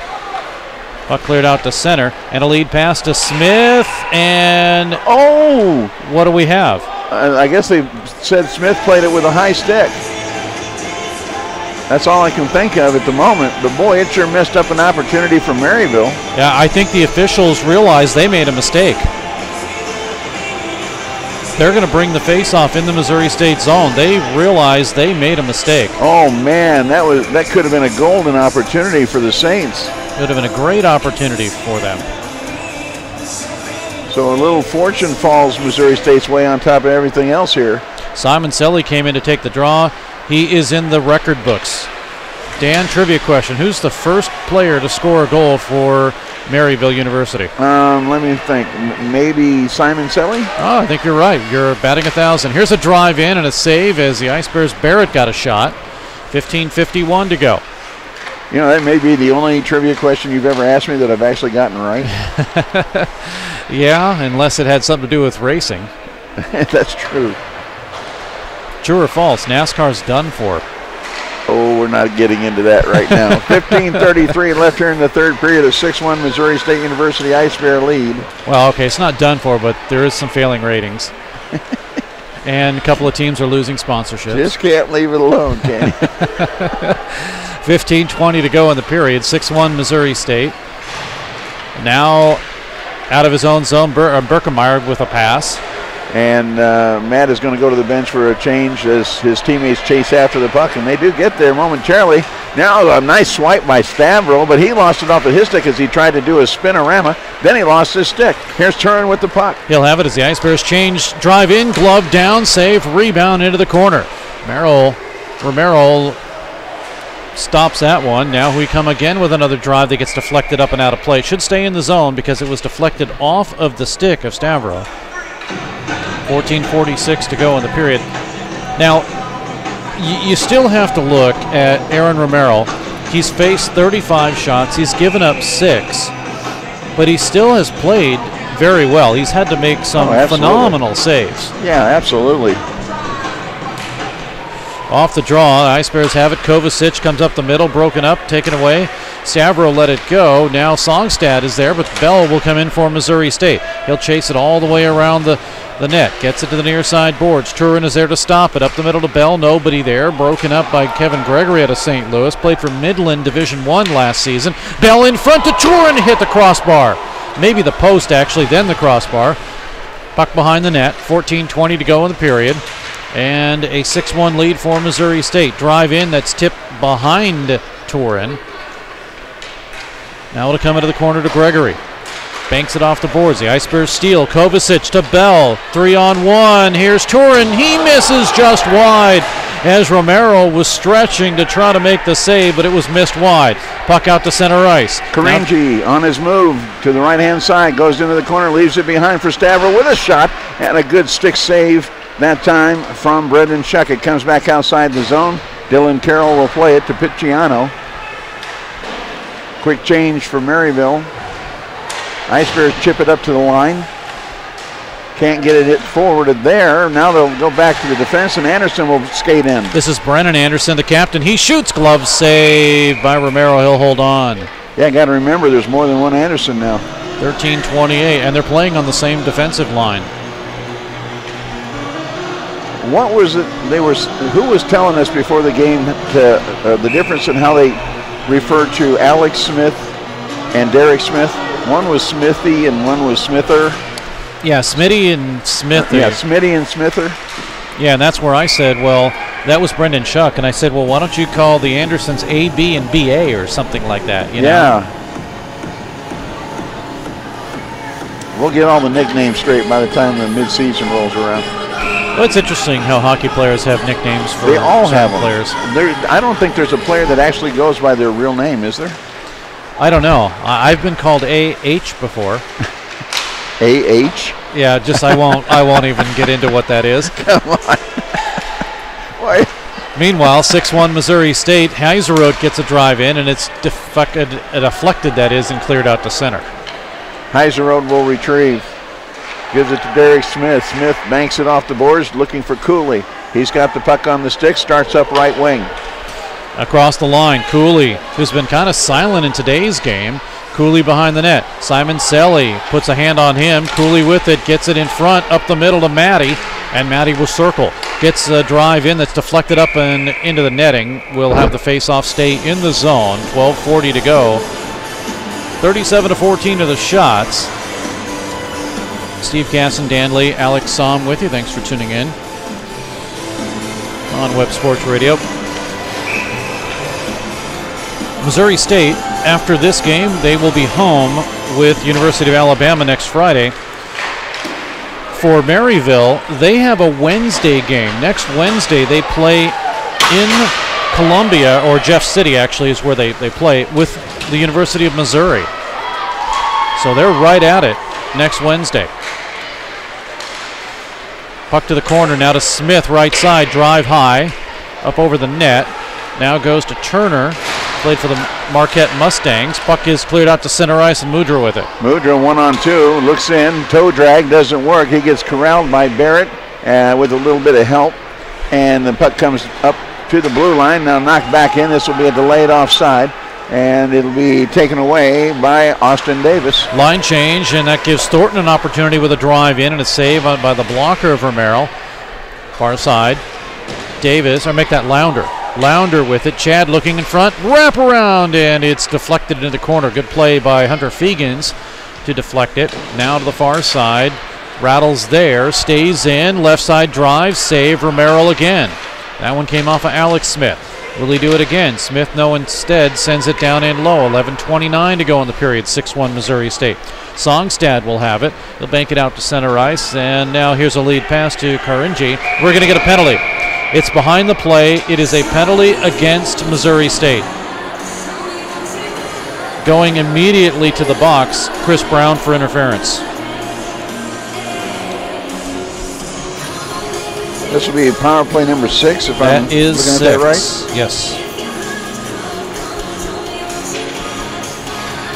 39-14 now. Shots on goal in favor of the Ice Bears.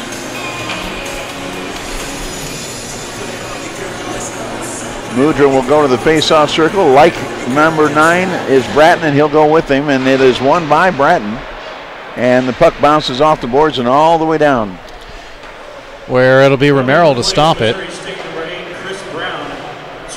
And things will get set up once again. Simon Selly, left wing, cuts toward the middle. Nice move. Now feeds off on the right side. And they'll try to set this power play up. No, they go straight for the centering pass back to Simon Selly, but it hops off his stick. Comes back outside. There's a near interception for the Ice Bears, but it's taken back. And working hard is Stavro to try to get it toward the goal. And we'll have a whistle out front. All right, Dan, I have another trivia question for you. Okay. Who was the first player to get a penalty in the history of the Maryville Saints? Who was the first player? Hang on a second. Yeah. You're stalling to get your score sheet I'm just from clearing yesterday. my throat. I'm clearing my throat, and I believe it was Solstad. Andrew Songstad? Songstad, yeah. You're right. Okay. Wow. I just had to clear my throat for a second. Yeah, got it. 10:40 left here in the third period. 6-1 Ice Bears. Taken down on the play is Anderson. The shot comes in, and now a late check right out in front of the goaltender, Shuck, as Shuck has to make the save and hangs on. 1:14 left in the power play following the penalty to Chris Brown. If you're here at the arena, Chris Brown is number 8 for this contest. You'll be seeing him wearing 18 before too long.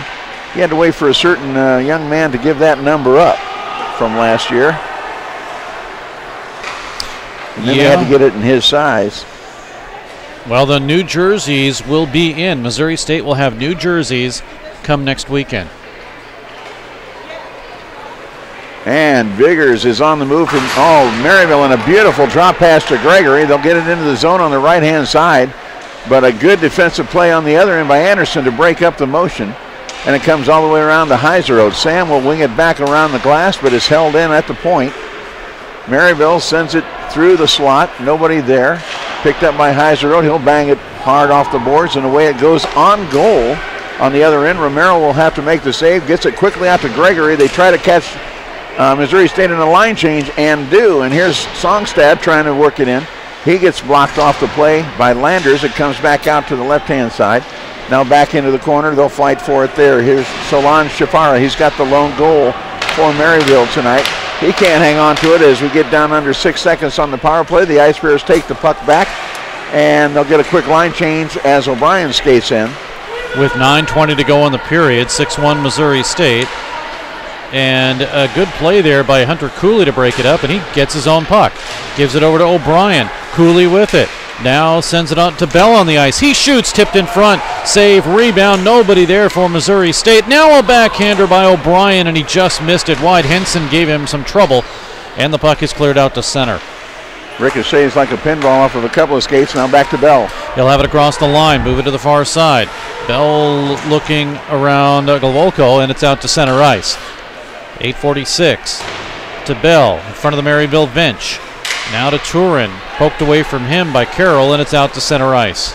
Taken back by Maryville. Golovko had it momentarily, now gets it back, sneaks it ahead. Here's a turnaround shot, and the left-handed effort from Mudra goes wide to the right into the corner. On the point now, they keep it in as Fegans gets wrapped up hard, but he managed to keep the puck in momentarily. Now Bell has it. He gets tripped up. No call there. And the Ice Bears will finally take it back at the red line. It'll be Brown across the line, as you mentioned. Now as he has it stolen away from Fegans. Puck's in all the way down into the Maryville zone. 7:59 to go in the period. Bodies checked, hit there at the far side. Now as it's swept along the line, it is not able to be held in by the newest member of Missouri State's defensive core, Bradley Anderson. Bradley that is, down on the ice. Now it goes to Turin. He on the right side breaks free. He shoots, and a save by Romero. He's able to hold on to that one. Boy, that was a nifty move. 7:35 remaining. The junior, 6', 175, Aaron Romero from Amherstburg, Ontario, Canada. As I mentioned, he's 25. When he finishes playing hockey in a couple of more years, he'll be 27 years old. That's practically ancient in the college hockey world. Well, the only other team that I think we faced that had older players, remember the old Palmer College? Yeah. They had all sorts of old, when I say old, they were people going into chiropractic. They were a chiropractic college as the puck gets flipped out into the Maryville bench. And the average age of those players were about 25 or so. Yeah, they had a lot more years on their schooling, so. But now it's changed. The new ACHA ruling is you have a clock, so to speak. You have an eligibility clock. And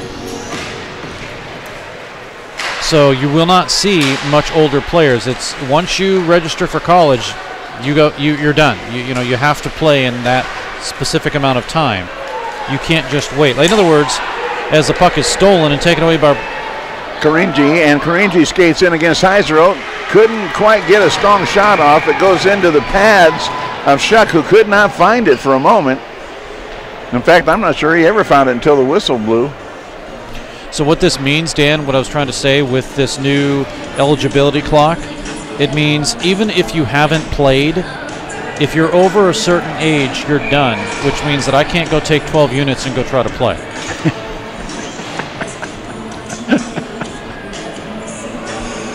Oh, and to think I used to be the funny one. There's the shot in on goal. Shuck makes the stop after the faceoff. Comes all the way back around the boards. Travis Barrett. Let's see if he tries to display that speed of his. Nope, he's going to give it up. At the red line, it comes back into the Ice Bears zone once again. And they'll just go for the icing call. Yep.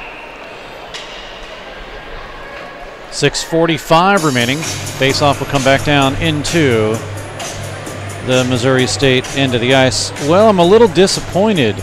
Normally, Dan Dowell, who was our former cameraman and really astute hockey aficionado of the ACHA, he normally gives us game updates. Now, unless there's no other games going on tonight, I'm a little disappointed Dan hasn't chimed in and give us any score updates. Oh, and we almost got a score right there. Is coming in on the rush. The Ice Bears got it in down deep and close, and Chris Brown had a chance. Well, I think it was Lounder, number 47, that got that opportunity, and it was right along the goal line, but Romero was able to hold on to that one. Yeah, Brown was actually the one looking for the rebound, came in crashing in.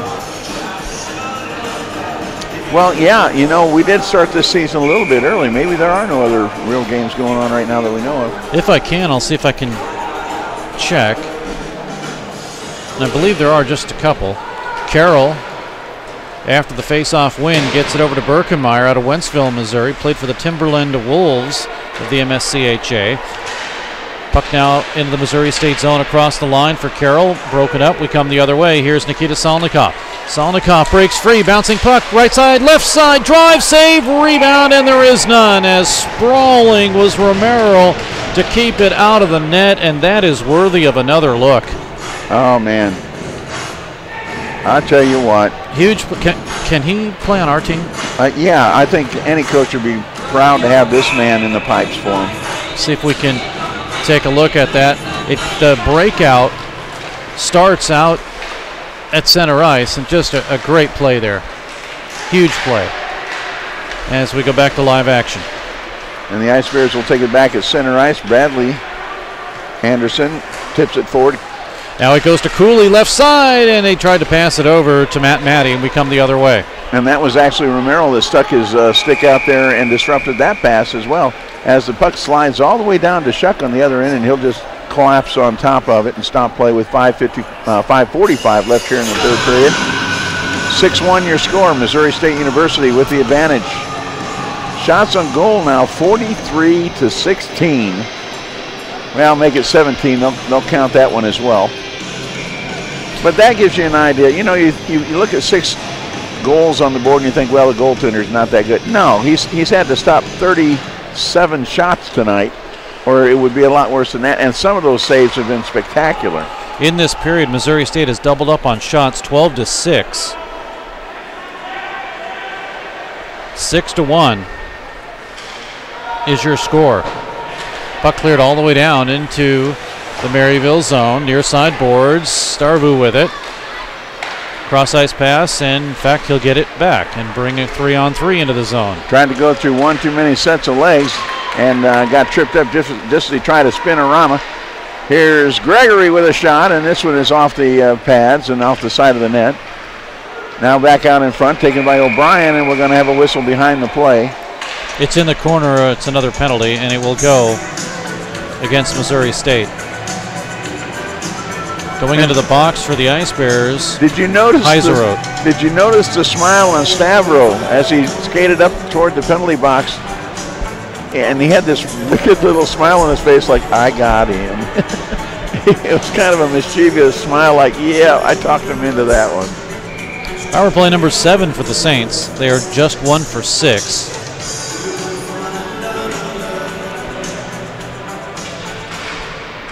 And the face-off is won by Maryville, and they'll go to work here.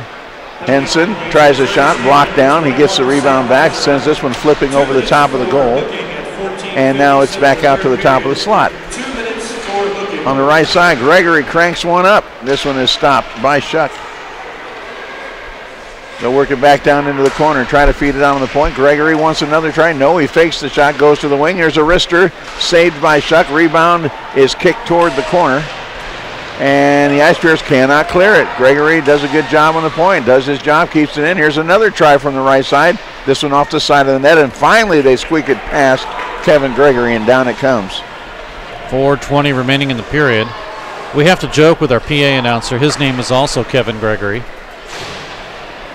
Told him, didn't know you played out on the ice. Now Kovacic trips over the goaltender's stick, who lost it. And Kovacic is coming back into the play, goes to the bench, but here come the Ice Bears as they rush Thornton up the ice. Thornton over to Bell, but it goes behind him, and we come the other way. And Maryville still with 45 seconds left on the power play. But they can't get any further than the blue line. It comes back, and they'll have to try to set things up once again. They'll go to the left side this time, immediately intercepted and flip back toward Romero and the Maryville end. Simon Selly was the one that cleared it. Now he'll have it. He has the first goal in the history of this hockey club. Puck cleared all the way down. Stavro will send it back behind the goal as he receives a shot from Bratton. Comes all the way around the other side, and the Ice Bears will clear it out.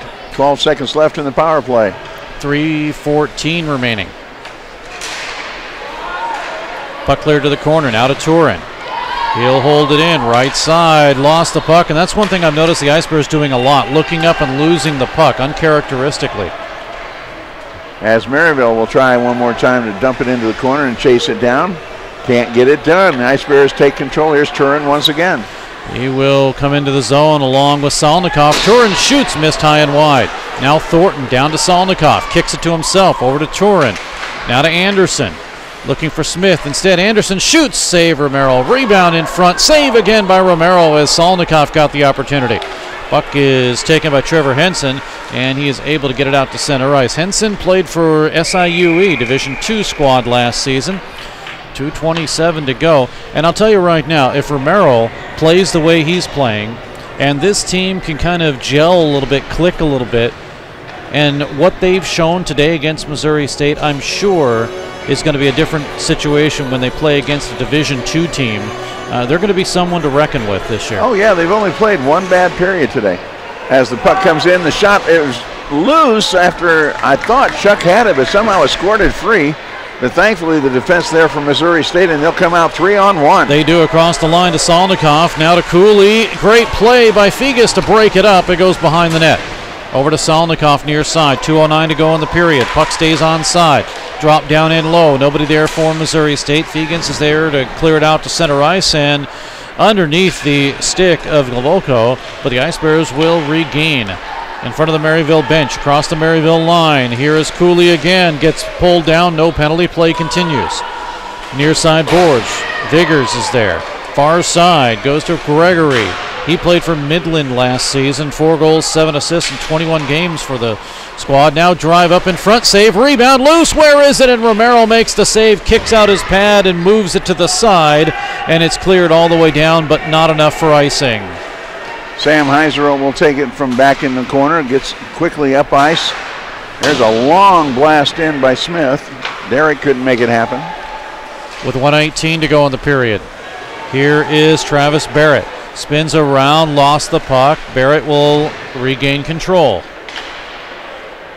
All the way back into the Ice Bears zone as we tick down close to 1 minute left in the regulation.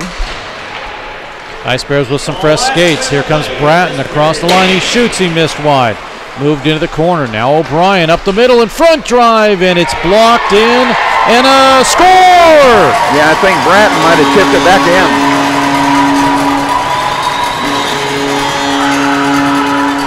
(7-1) Missouri State, and they waited till just 53 seconds left in the period. And I don't know if it was a situation where it may have gone off of Bratton, then off the goaltender and in, but it was one of those bad bounce kind of situations. And it does go into the net as it comes up to the corner and, yep, just kind of squirts free. We'll catch the call from Kevin Thurl. But Missouri State Ice Bears goal, his second of the game, scored by number 12, Travis Barrett. Assisted by number 15, Zane O'Brien. And by number 9, Jordan Bratton. And that is 2 straight Time of the goal goals. at 19:07 of the third period, scored by number 12, assisted by number 15 and number 9. That is 2 straight goals that have lined up exactly that way. A goal by Barrett with assists from O'Brien and Bratton.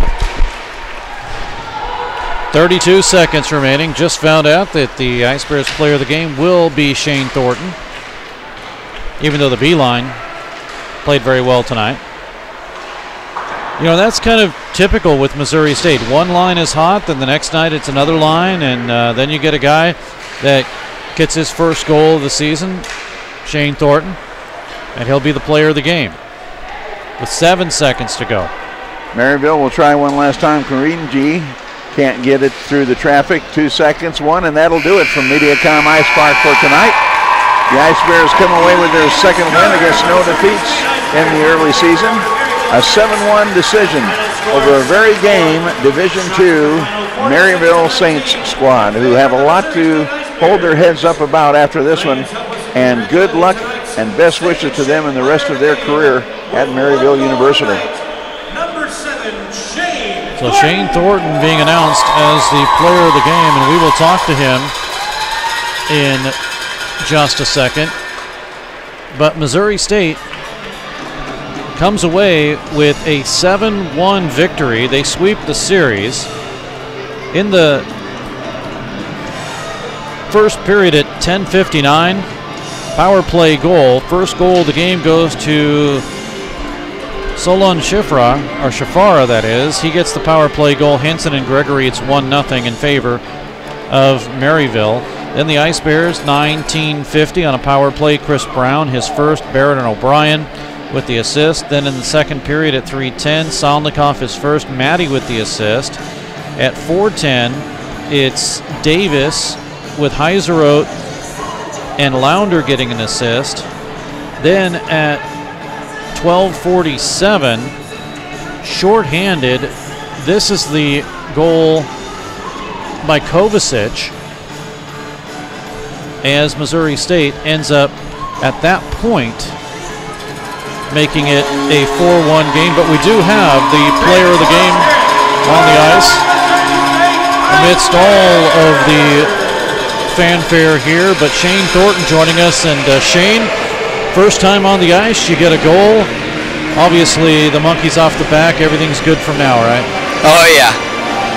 What was it like to get that first one? Just a big weight lifted off my shoulders, honestly. Didn't have a very great year last year, and so that's a great start to this year. Well, and of course, you come from the Division III team, you make your way up, and that's one of the things that players can understand is you can still come from the Division III team and make an impact here on Division I, and you've done that, and now you get an opportunity to play, and you make the best of it. Correct. I kind of look at you like the David Bodie of the Chicago Cubs. He's been up and down how many times, but he's finally there, and he's finally got everything clicking, and I think he's going to hang around a while. I got a feeling you're going to be hanging around this team for a while, too. Hey, I hope so. It's a great team to be around, great coaching, and it's just fun. You talk a lot more when you're not being interviewed, so I just want to tell you that. But what was it like to come out, and granted it's the beginning of the season, you guys really didn't have but less than a week to practice, and now you get out there, you have to get into a game situation. Do you feel that, at least in this second game, maybe that the team kind of figured out what they needed to figure out in Game 1 and moved into Game 2? Obviously Game 2 is a lot better than Game 1, I feel like. Score doesn't show that, but time only brings your team closer, and over the week trying to get used to the new guys, it is a struggle, but we work past it, and we got another week until our next set of games, so hopefully it's only uphill from here. Missouri State seemed to start out slow last season, and you could almost argue today where the Ice Bears were down 1-0 and it waited till the end of the period to score. But there really is no worry in this hockey club. What happened in the second or the first period of intermission going into the second that changed everything? Coach just came in and said, you guys know what you guys need to do. And even last year he would say the same thing. And as a team we just kind of come together in the locker room and decide, are we going to pull together here and win this, or are we just going to kind of throw this one out? And every time we say, we're going to come together here and pull off a win. And sure enough, pulled off a great 7-1 win, and hopefully we don't go down any longer. You got the Tide coming in next week. Are you excited about that? Oh yeah, it's a big weekend. Never played them, so that's huge. Also a big name, so a lot of people that come play for. All right, well, we'll let you get in with the team, and I know that probably you're going to miss whatever the words are that coach is going to say, but that's a good thing for being the player of the game. Yeah, thank you guys. All right, the player of the game, and a guy that came from the Division III team, Shane Thornton, out of Wentzville, Missouri. A good weekend for Missouri State, and definitely a learning weekend for Maryville and John Hogan's team. And Well, for Missouri State, too. Well, sure. But, I mean, more so for John Hogan and his squad. And like I said before, this Aaron Romero, they have got one good backstop on their squad. And, oh, yeah. And I know he got a little frustrated last night, and, after a couple of quick goals late in the game, they brought in some other people to get some experience.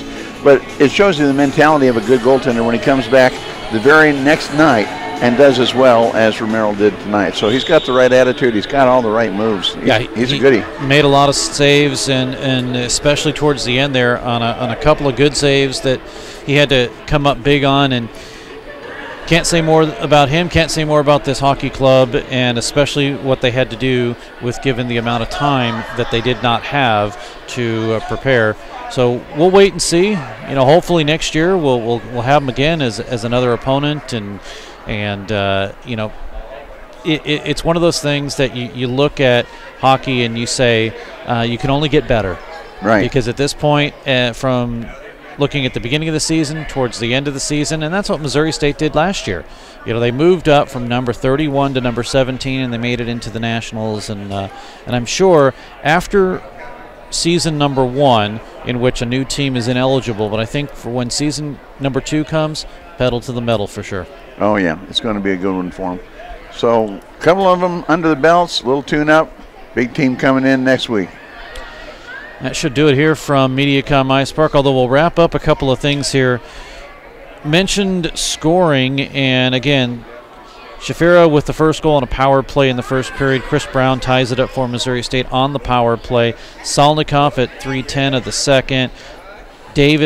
Austin Davis at 4:10 of the second. Shorthanded at 12:47 was Kovacic's second. At 14:21, Thornton gets his first of the second. Also remaining in the second period, Barrett with his third at 17:14, and then the final goal in the third period at 9:07, or make that 19:07. Late in the period, 43 seconds left.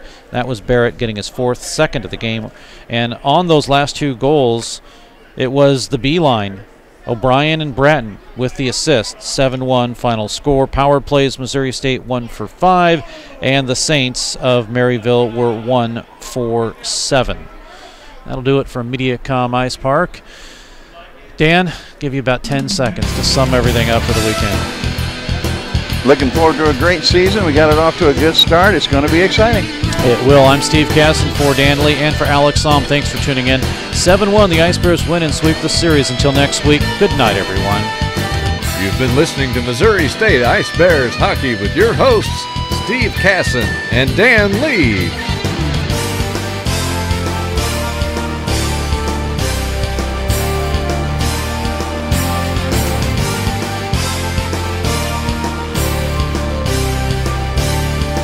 Thank you for tuning in to tonight's game. Ice Bears Hockey is a presentation of DS Sports Enterprises and WebSportsRadio.com.